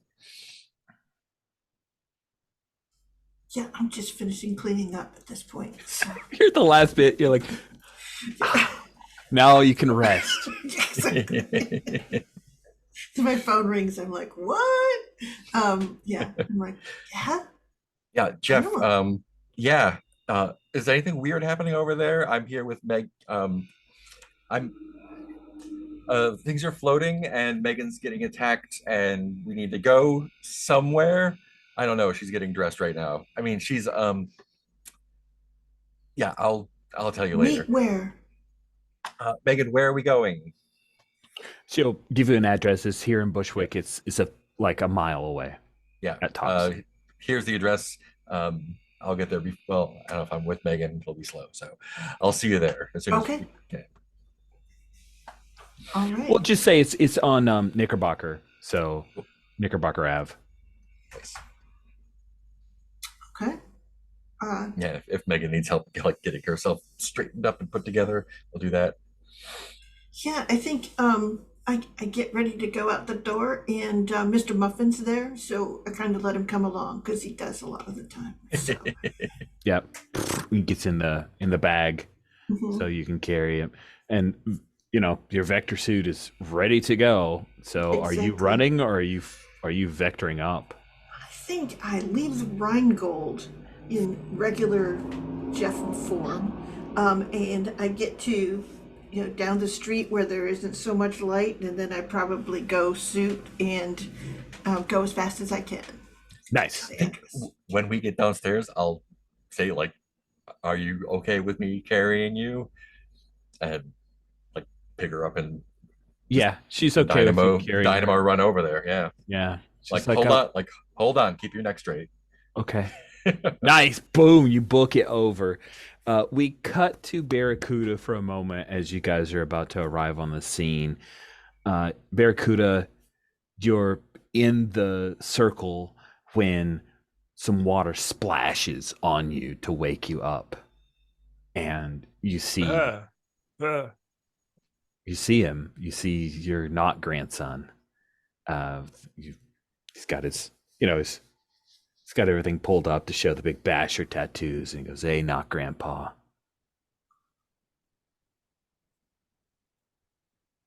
What do you want? Why'd you do it? Why'd you ruin everything we had? Why'd you have to take our stuff?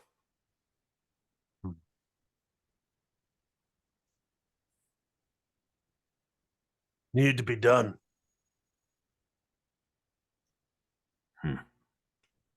Well, it's your fault, old man. It's your fault. Just keep that in mind. Ooh, cool. And then he will. Yeah, I think he gets a. What is that ominous sound? And he starts making this weird noise. No, I think he gets a quick call, and he says, "Oh, you found him. See you later, not grandpa. I'm killing you last." Grandpa says. Lied to you. What do you mean? Your grandpa. He didn't lie to me. He gave me power. He's got power. You went and pissed all over it. I will break the circle and beat your face in. You're not supposed to be that way. Yeah, it's supposed to be what way? Like you? You pissed yourself. You're ugly and old. You're nothing. No, you're supposed to live a good life. This is a good life, man. It was till you ruined it. It'll be good again, though. We're going to take what you got here. Is it a good life? All the girls I want, money. You saw my ride. You saw my ride, Grandpa. Not Grandpa. That's not a good life. What's a good life to you, not Grandpa? Like, cracks his basher knuckles. And I show him. I reach out with what power I have left. Ooh, neat. What do you show him? I show him a picnic that my actual grandson and I have, and the little kid running around playing soccer, like just an ideal Sunday afternoon family time. thing that he does not have. Nice. I love that. That's really cool. So Should I roll for that? you have no spark. Got no spark. Yeah. So here's what we're gonna say. You can make a roll. And I don't think tension's involved in the roll. Really, what's at stake here is, does he go to join his grandfather in what's about to happen, or does he stay here? Does that feel like what you're trying to do? Yeah, It's like, yeah. Trying to delay him, if Okay. anything. Yeah. I think we're gonna call it. Does it feel like it's a good or remarkable difficulty? It's just trying to delay him, so I think good. I think a difficulty of 3. Okay. Okay.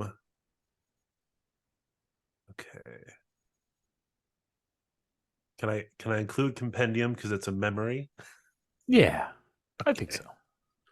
Maybe that's how we're gonna the memory. Okay, so 1, 3 for being super. I'm using my powers. Yep, This is heart. for So sure. that's 5. Mental ability would be 6. I might be embellishing it up a little bit. There might be A few extra sounds of birds chirping in the background. it's a little A tender less like soundtrack. Brooklyn. It's not as much car noise in the memory. Okay. The sky is a little bluer. It smells a little nicer. Okay. So 6. You Photoshop your Insta. I get it. Yeah. There's a filter. All right, so that's 6. Yeah, okay. You need 3 not stay successes. pumped up.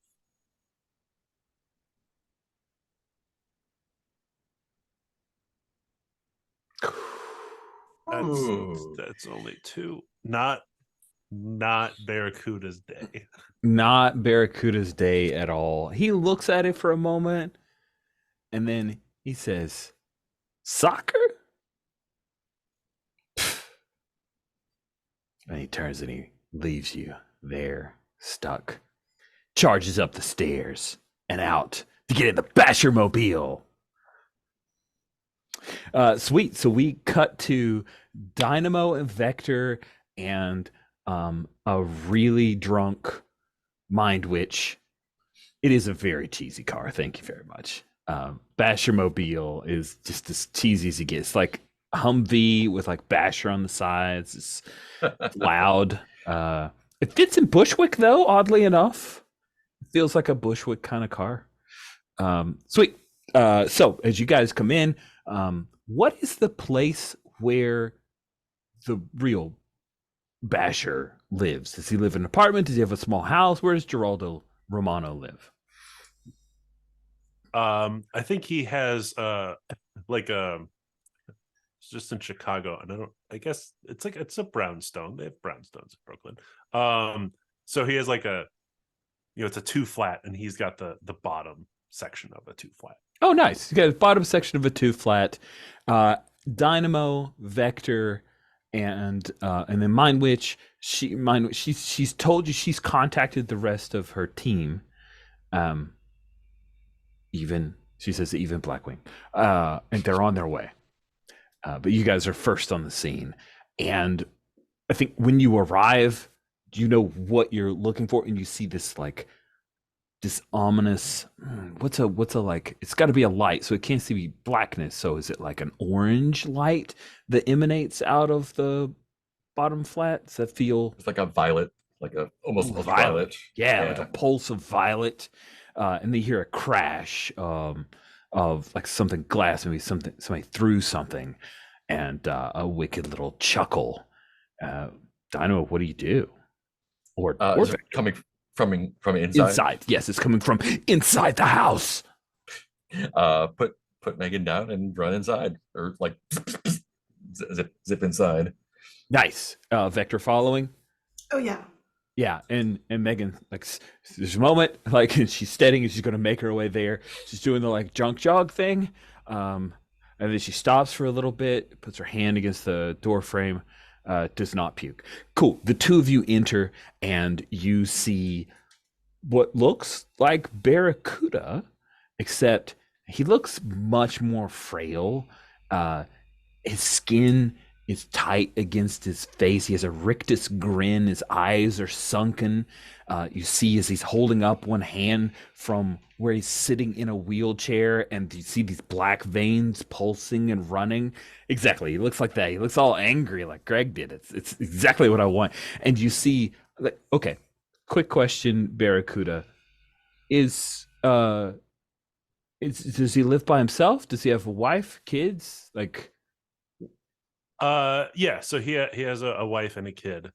They don't necessarily have to be there at this moment, though. So there's probably the toys that are not completely put away, you know, and you know, there's lots of paper on it. It's a cluttered, lived-in home. For sure, you can tell that they have that this is where a family lives, but you only see Geraldo. He is up in the air. You see these wicked violet specters around him, and it looks like he's being choked. And this guy is just he's directing the action, and I think he's got like a little malicious little giggle as he's doing so. Vector, there's only one threat in this area. It is very much on your HUD. There's a whole lot of information that's being slipped across your HUD. What do you wish to do? Essentially, this is the thing where there's the suit and there's Jeff, and I think the suit starts to go for Malvolio. This is a friend of his, even though it's not him. And there's that whole thing where Jeff is unwilling to do the head punch that the suit would like to do. And instead, you said he's floating in the air. Mm-hmm. I think he's going to grab the old man by his ankle and flip him up over backwards just to start, like he's dangling. So he's going to reach into whatever that magical thing is and sort of try to pull him up and like away so that he doesn't have that shot on the basher, if that makes any sense. It makes sense. He doesn't know how magic works, but he does not want to hit Malvolio in the head. I like it. Let's do it. Okay. I think that you are interfering with the big bad. So tension seems to need to be involved in this role. Yes? Indeed. Yes. And you are just going head on. I think this is a remarkable feat to put the hurt on him and cause him to drop. Because that's what would happen, right? Is if you strike well enough, Geraldo will be out of his clutches for now, and he'll have to deal with you. Right. Okay, that makes sense. It's the rookie. I don't know. I don't think I have a protocol. I think does that seem sensible? The fact that you're fighting your suit to a degree sounds like a rookie thing. Exactly, yeah. So that's 3. This is probably, it doesn't matter, it's heart or hands. I think it's probably heart. Doesn't want to hurt him any more than he has to stop that. That's a cool heart use. I like it. Let's go with that. So, and the power is probably its attempt to deflect, but I don't know if that makes any sense. So. That does, yeah. It's a defensive power. Let's bring. So that gives me an additional 1. 2. 2. Okay. So 2. 8 dice. Okay, but I need how many? You need 4 successes because the difficulty is remarkable. Oh no! You want to spend any of your? Yeah, I'll spend 3. So that gives me 11. Is that am I? Does yeah? Okay. You were at 8, and you spend 3 sparks, so you're at 11. Okay, so that's 11d6. This seems really stupid, but let's do it. I'm going to reduce your spark from 7 to 4. Okay, thank you. Oh ho ho! Ooh, 2, nice. 3, 4, 1, 2, 5, 3, 6, 4, 5, 7. 7 successes. It hurts a little bit. I think there's some like eldritch power that emanates off of you that causes a few sparks in the suit, but nothing that you can't push past. What does it look like as you move directly in? I think there's that thing of when his hand goes in, it's he's reaching out really fast. It actually gets slowed down, like there is a sort of force field around Malvolio. But he still like goes through, and it's that sort of pushing the thing. And when he grabs his ankle, as soon as he gets it, the time thing completely switches, and all of a sudden everything's super speeded up. There's just something about actually making contact with him physically that sort of throws the magic um, you know, uh, uh, it depowers it for affecting him in that sense because he's made contact with the source. Nice. And he just whips the old man up, and he's like dangling from his hand in the floor, facing the other way from the basher. Oh, So he's and- still casting, but it's not going at yeah, the basher. exactly. You stopped. Like the basher is currently not being choked to death. Exactly. I think. Tell me if you're okay with this, Sherry. I think Vector, like there are these like green bolts coming off of Vector, like the green and the red seem to be conflicting. Right when you pick him up, the crimson and the other red hues die down a little bit as Vector stands strong, and the old man he's very angry at this. He starts screeching at you and trying to claw at your hands. Dynamo, what do you do? I'm gonna see if I can like jump and either grab the guy out of the air or keep him from falling if he's falling. Okay, cool. Yeah, that's not even a roll. You keep him from banging his head against a coffee table edge or anything like that. You catch the basher, and do you want to carry him out of this area? Yeah, just take him up the way we came. Probably like see if Megan is slowly making her way in. Yeah, like see if she has any. She's Like, she's what's there. going She's on like, here? oh, hey, I'll take care of him. Please do. Cool. Voodoo, and Blackwing will be in like 2 Great. minutes. Awesome. Let's cut back to Vector. You feel him now. The old man, he has his hands, and you see his fingers start turning black, and these little claws come out as he starts trying to dig into your hand where you're holding him up. He's trying to shut down your suit with his magic.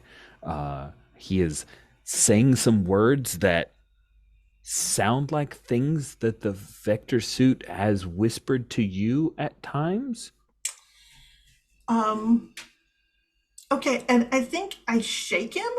Like, I don't mean to, but there's that whole thing of just like he's doing something that's like inherently repellent to the suit and to me. And I think I give him like one hell of a shake. And the only thing I can think is that it's a robotic voice is, where's my Malvolio? Is what he Nice. asks. That's awesome. So yeah, you shake him a little bit. You feel these fingers starting to like push away some of the suit, and you can start to feel it warm against, well, not warm, cold, like ice cold against your skin as he's trying to pry through the suit.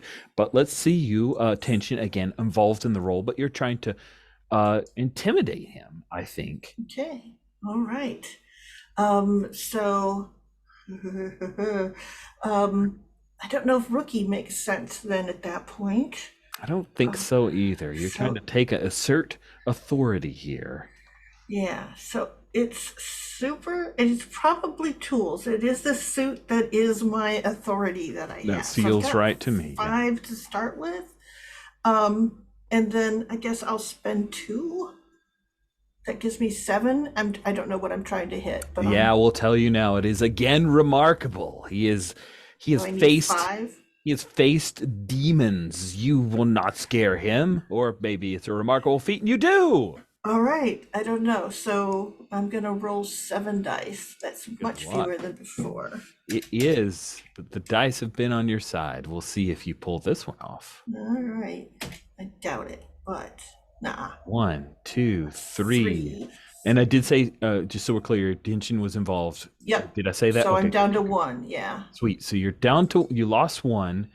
You do not cow him, but you have his full attention. He is no longer worried about the basher. He is fully focused on you, and his fingers. I think the loss of one spark is that his fingers pry through and they actually start to freeze your forearm. You can feel it. It's like you just stuck it into an ice cold bath of water. I've been washing dishes all day. Yes. Underneath the suit, you've got like the little wrinkly fingers. hands. Yeah, all those dishes, so many dishes. Sweet. But I think it's cold enough to where you let go of him. Like it was a fail, right? And he falls to the ground. He doesn't make it back into the wheelchair, but he starts crawling by his hands, crawling along the floor, and then he grabs into the wall and starts climbing up onto the wall. And Dynamo, when you come back in, he's literally, I'm just biting off Exorcist 3. That's like the spookiest scene. He's crawling on the ceiling at this point, and he like turns his head, and you hear this bone cracking thing because he shouldn't turn his neck quite like that. And he vomits forth this like red-black hue towards the two of you. Dino, do you want to do something about that? Gross. Yeah, wow. I don't know what though. I think just get puked on for a second. It's like, oh no, this is not what I was hoping this was not gonna. I hope this was gonna be something I could punch, but it's not. Awesome, you guys get puked on by red, like some kind of red-black stuff, and it burns, and you can feel it like it's very caustic on your skin, just like acid rain, right? Yeah. So he does the thing. Secret theme vomit. It's true.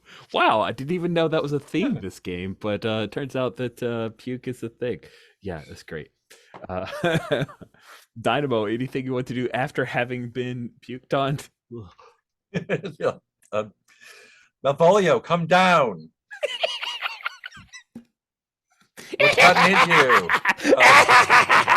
Oh, God, you've gotten possessed or something. I said it's not our Malvolio. It's a different timeline. Your Malvolio's dead. And I'm like, Dynamo's gonna try to jump up and grab him off the ceiling. oh yeah, climb up Jeff's back. I'm just gonna jump. Okay. Like I mean, how high is the ceiling, right? Yeah, how high? Yeah. It's No higher than 10 feet. Jump. A little higher. You can punch the old man. Go ahead. Yes, as I want to like grab him and like slam him down on the ground. Sweet. That sounds amazing. Sounds like some hands action coming in there. That sure does, yeah.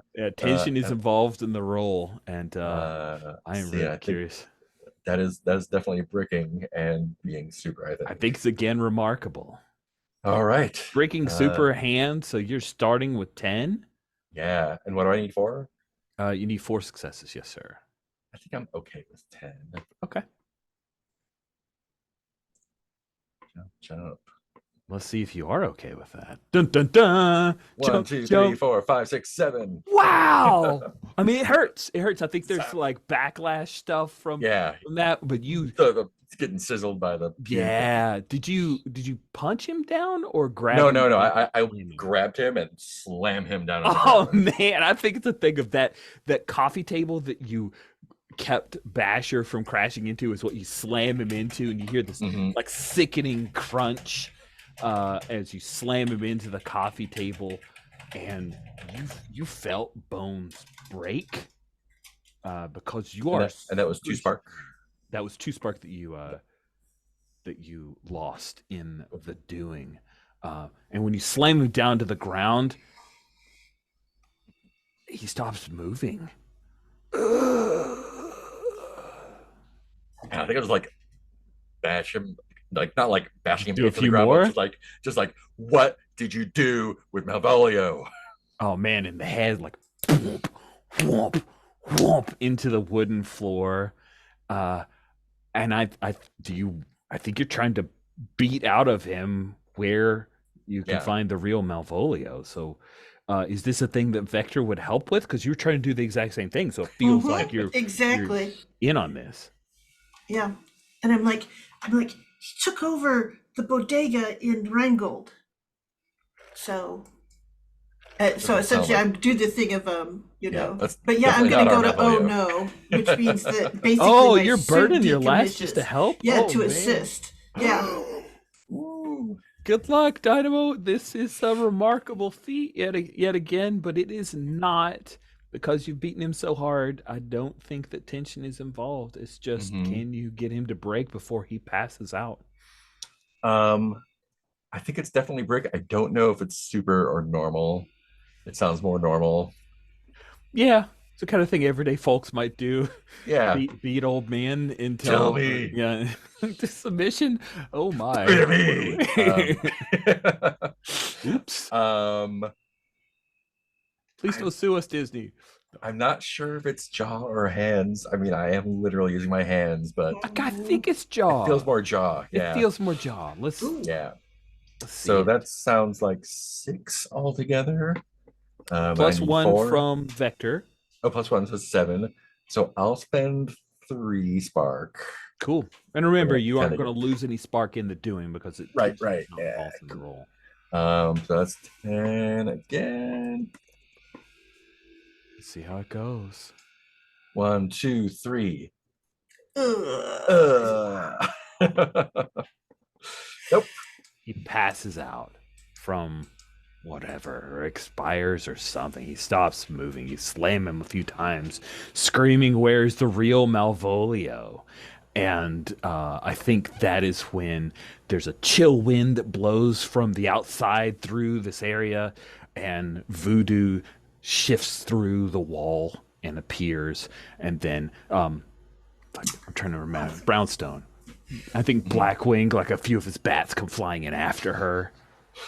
And you hear him say, "Cod Blops, take him down!" Because that's one of his bats' names. What did you say? Cod? Cod Cod Blops. Cod plops. Cod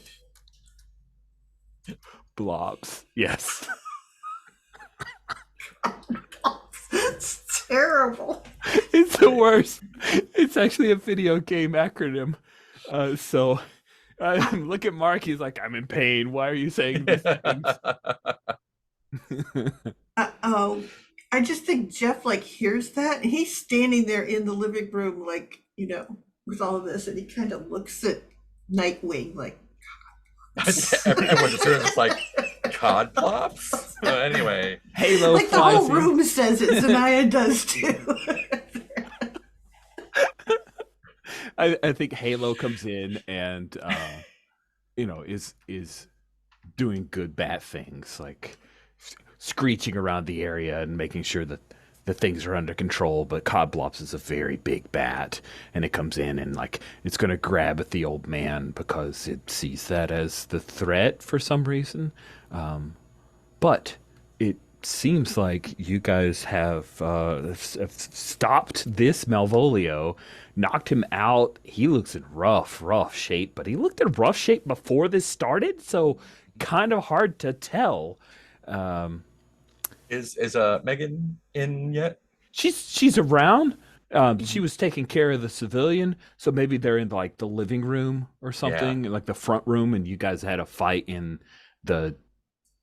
Well, I described a coffee table, so that was the living room. She was outside, and now she comes inside now that the fight is done and the backups have arrived, and she says, "Here's what we'll do. Rich will say this. We'll roll a die of fate to see if she's able to pry into his mind." And it's like, Megan, does this asshole need to be awake for you to read his mind? Hold on a sec. Let me see. Little hungover. So mind read.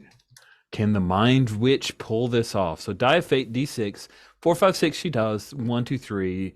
You guys will have to do something else. Oh! Yeah. Nice. Were you imagining that this was at the milieu, at the basement of the milieu market, Greg, where you were being kept? Or somewhere else? Yeah. Like milieu market? Wow. He's at the milieu market. Down in a basement area. There's another one there. I guess the grandson from wherever he's from. And Voodoo says, yes, they are from an alternate universe. And she like holds her hands up because that's how she's been trained to say prophetic things. I'm like, well, then we've got to get back to the Rheingold. Voodoo does not know that Jeff is Vector, right? She still doesn't know, right? So I she know. just like looks at you. She's hovering just slightly over the ground because the test swell and she couldn't get the broom. It's she forgot it. So do we like and you guys show up heading Yeah, like, into Mhm. can the y'all market? hang on to this guy for us? We're gonna go get our guy. Cool. And I think Blackwing will say, do you need assistance? Its voice is like modulated by the suit to make him sound darker and more edgy. I mean, honestly, probably. I don't know. God blobs Halo! I've been waiting for this, friends. Destiny 2! I think Jeff turns and looks at Zanaya and goes, what? Then runs up the door. and she doesn't know you, but she's like, I know, right? I know.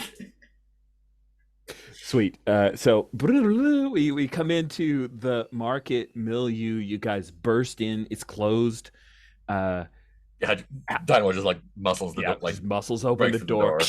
It breaks a little bit. You find the basement, and Vector, Dynamo, and Blackwing come in, and Basher isn't there. He evidently got some warning, or maybe he's gone out to do his own thing. And you see there in the circle is your Barracuda. He looks rough. He looks like he's weakened, tired. Barracuda, you see them, your friends, and that other So asshole. it's who gets there? Vector, Dynamo, and Blackwing. And Yeah. Blackwing, yep. Oh, well, the suit to put it over at Blackwing. He wanted to come along.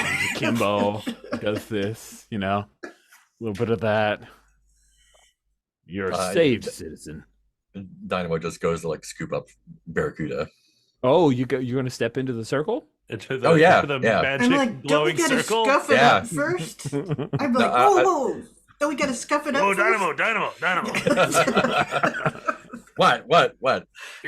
Kid, you can't just punch everything. Worked so far. I punched you. I mean, not the you. Anyway, the guy that looks like you. So now we're working with the Bushwick's best. What? For tonight, you've traded up. No, he's just tagging along just in case. No, we you are attending me as I save the citizen. No, we're not. We're really not. Oh, you're making go- my head You hurt. asked Okay. for my help, therefore. All right. Oh. What you need to do is walk into walk into the circle and get No. our guy there. You You want to Where's help? Do it. Voodoo? That would be a Didn't bad bring idea. Voodoo? Hold on. Voodoo's I'll- taking care of like I'll call- the Scarlet Witch version of you. Voodoo. It seems to be magical. Mm-hmm. She'll be here shortly. He'll walk over to pour himself a drink of water. The bats fly around. A couple of them land on lights or in the corners in the area that eventually Voodoo will show up. And I think with him out of commission, him being an evil Malvolio, Voodoo is able to bring down the wards with time, and she breaks the circle, and you feel it release Barracuda. What about her technique was not half bad? Oh, she does it really by the book, and that may be why it took all that time, but she also doesn't cut any corners, right? Like there's a faster way to do this, but it's more dangerous, and she doesn't. And you got to kind of respect that because it's my life. She's taking the right steps. Ugh. Nice. But I've been in here a long time. What feels like a really long time. Most of a game session. Most of it. Oh. Barracuda turns to Voodoo. Thank you. You're welcome. I returned him to where he came from. You sent him back? That seems like I mean, Did you? is he gonna be able to come back here? We'll have to put up some wards. Sure that we can work together on that. We'll see about that. His grandson's still around. Oh. Okay. Nasty fellow. I honestly don't remember as a player. What powers does he have now? Oh, we didn't like list out his Yeah, powers, but it okay. seemed like he has super strength and durability. and Okay. A big thick head. He's well, say that he's competition for the brick position. Huh. Blackwing like throws his chin up like no. He doesn't say it, but no one is a competition for him. Huh, well, he's not going to have a job if he's stuck here. I'm worried he's still a danger to my grandson. Oh, Your grandson's alive, and there was no one else in the home. Okay. Good enough for now.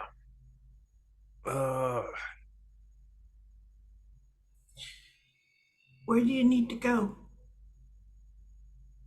I don't even know where you live. Where am I? There's some bougie grocery store under the. It's yeah. So this is the bodega inside of the Rheingold. Right? Oh, that eyesore.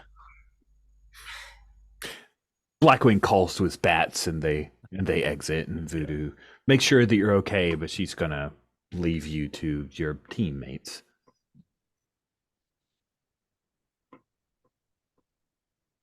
You know they're all working with the organized The mob. crime, Yeah, right? yeah. Oh, good. All right. Yeah, Megan filled me in all of it when I stayed over. I mean, I guess I didn't stay all the way over because we We were all, there for a I while. look, and so Jeff does the head whip. What? She drank too much, and I took her home, and I just crashed there, which is a good thing because she was floating and screaming, and yeah,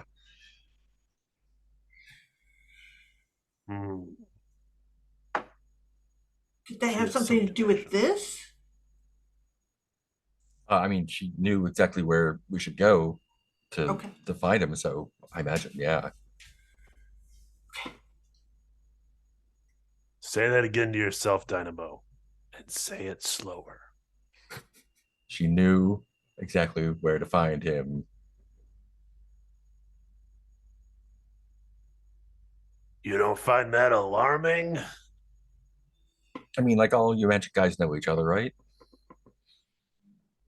Oh,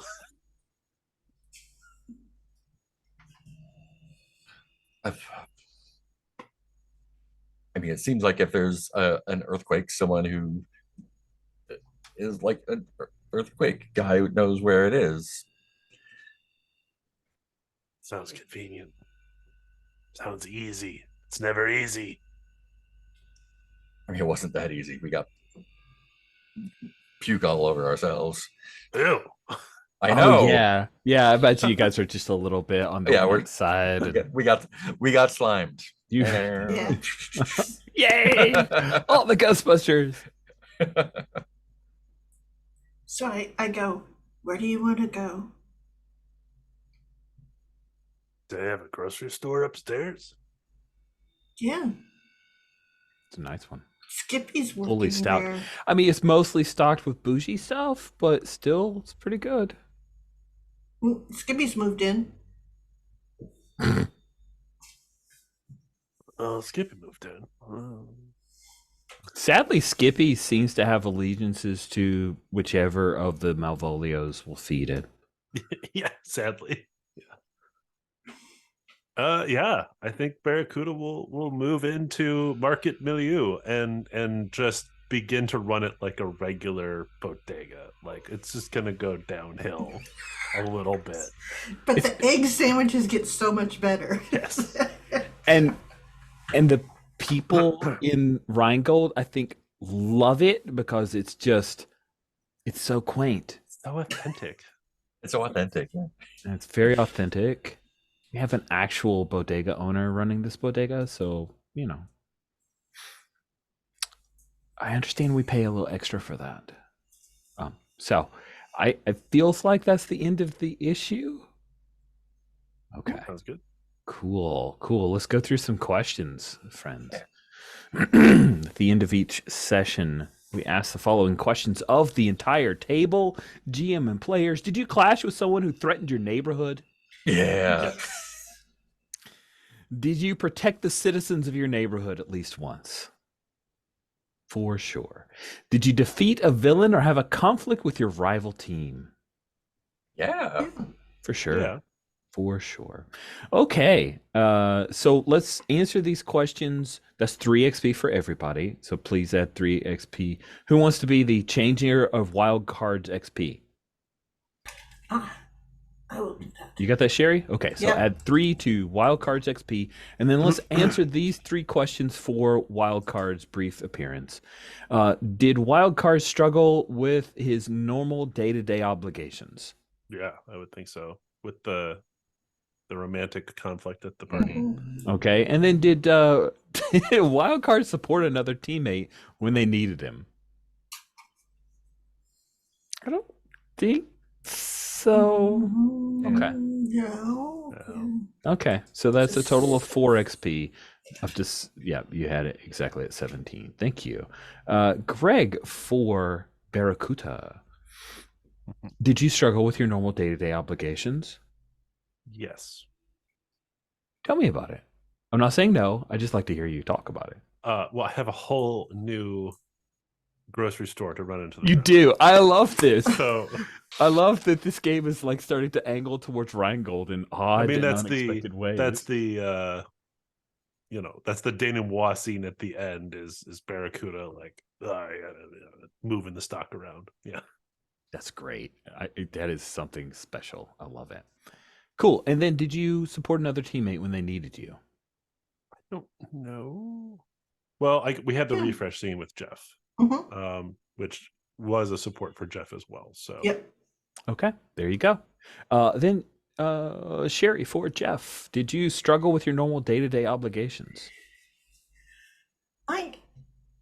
I mean, parties are stressful, Mm-hmm. man. So, And I think so- that like cleanup after, and I also feel like Jeff got the text and knows there's some stuff going on with Janice, and even though we didn't see it like heavy on screen, I feel like Jeff struggled with, do I talk That to was- Janice about this or not? exactly. That's why he was doing. felt all very the pregnant cleaning. in that scene. Yeah, that whole thing. Yep. Cool. Did you support another teammate when they needed you? Same refresh scene and some other stuff like going Yep. to save your former landlord, even though maybe he doesn't deserve it. I don't know. It didn't seem Totally like the best way. deserves it. Okay, fine. And then last but not least, Mark for Monique. Did you? Oh my gosh, I'm sorry. I moved Monique's thing up. I'm sorry. Undo. Cool. So, Mark for Dynamo. Did you struggle with your day-to-day obligations? I don't think I did. Unless you count like getting drunk Megan together. I think a little bit of getting drunk Megan together counts Yeah, as I'll much take as getting ready for a party. I think it does. Yeah. Cool. Did you support another teammate when they needed you? I did. Yeah. Yep. Rushing to save and all that good stuff sounds good. Those are the XPs that have Okay. been handed out. Now we'll do a bout of wishes and then we'll end with stars. Who'd like to go first with wishes for our next or future sessions? I want to fight a cyborg at some point. A cyborg. Okay. Oh, Silvermane. Oh, yeah. Silvermane. That's right. Yeah. Sounds good. Other wishes. Who's next, or if Mark has more? I would also like sort of a to get to that fight with the cyborg, a little more of a montagey or an investigative. I know I just made Rich very upset with the investigative word, but the narrowing it down to setting up for that fight, a bit more of a montagey thing, us individually contributing and getting to Yeah, like a clock type deal. Okay. and us putting finally all the pieces together of how is Gordon actually doing all that. Wrong button. No worries. Good. Okay. Cool. Sherry. Yes, I would like to do all of those things mentioned, but I also would like to have that conversation with Janice of, hey, your dad's a supervillain. Let's figure that out, because I've introduced you to a bunch of supers, and I better be, and this is the thing, is he'll go, and I better be straight with you, and he probably. Oh, Yeah. By the way, I'm a superhero, so I'm not. I have a super suit. I'm not a superhero. I'm just a rookie. That's great. That's exciting. I think I'd also like to play with the Megan thing, like the staying over a little bit more, just to see like what the ripples from that work out to be. Well, I mean, especially with Oliver too, right? Like, Do you keep calling Olivier Oliver? Olivier, sorry. No, I just wondered if you were the one that was the holdout on the name. I can't read the second I. Olivier. I'll just make that a capital I. Oh, I like that. It doesn't help. Olivler. I undid that. That's not helpful at all. There we go. Cool. Sherry, you went last with wishes. You could go first with stars. Oh my gosh, this was just really fun. Greg, your whole evil barracuda and real barracuda in the basement, and that you had the bodega that I, of course, insulted right to your face. That was so good. It was a great conversation of complete confusion for Jeff, and then trying to put the thing back together. It was great. I thought Dynamo taking care of Megan was like so good, so honest, so what do you do? Really honestly helping someone through a situation where they put themselves at a huge disadvantage. It was really good stuff. I enjoyed the whole party and its sort of weird back and forth of discomfort, and it kind of starting to roll, and it being a little awkward, and it kind of starting to roll again. It was fun to watch. So that was a good scene, and and then doing the superhero things and being able to rescue Barracuda was top notch. So I really Got to end with a fight. I know, ended with the fight. And I did some success and some fails. You so did. Good times. Thank you. Greg, what about you? Any stars left?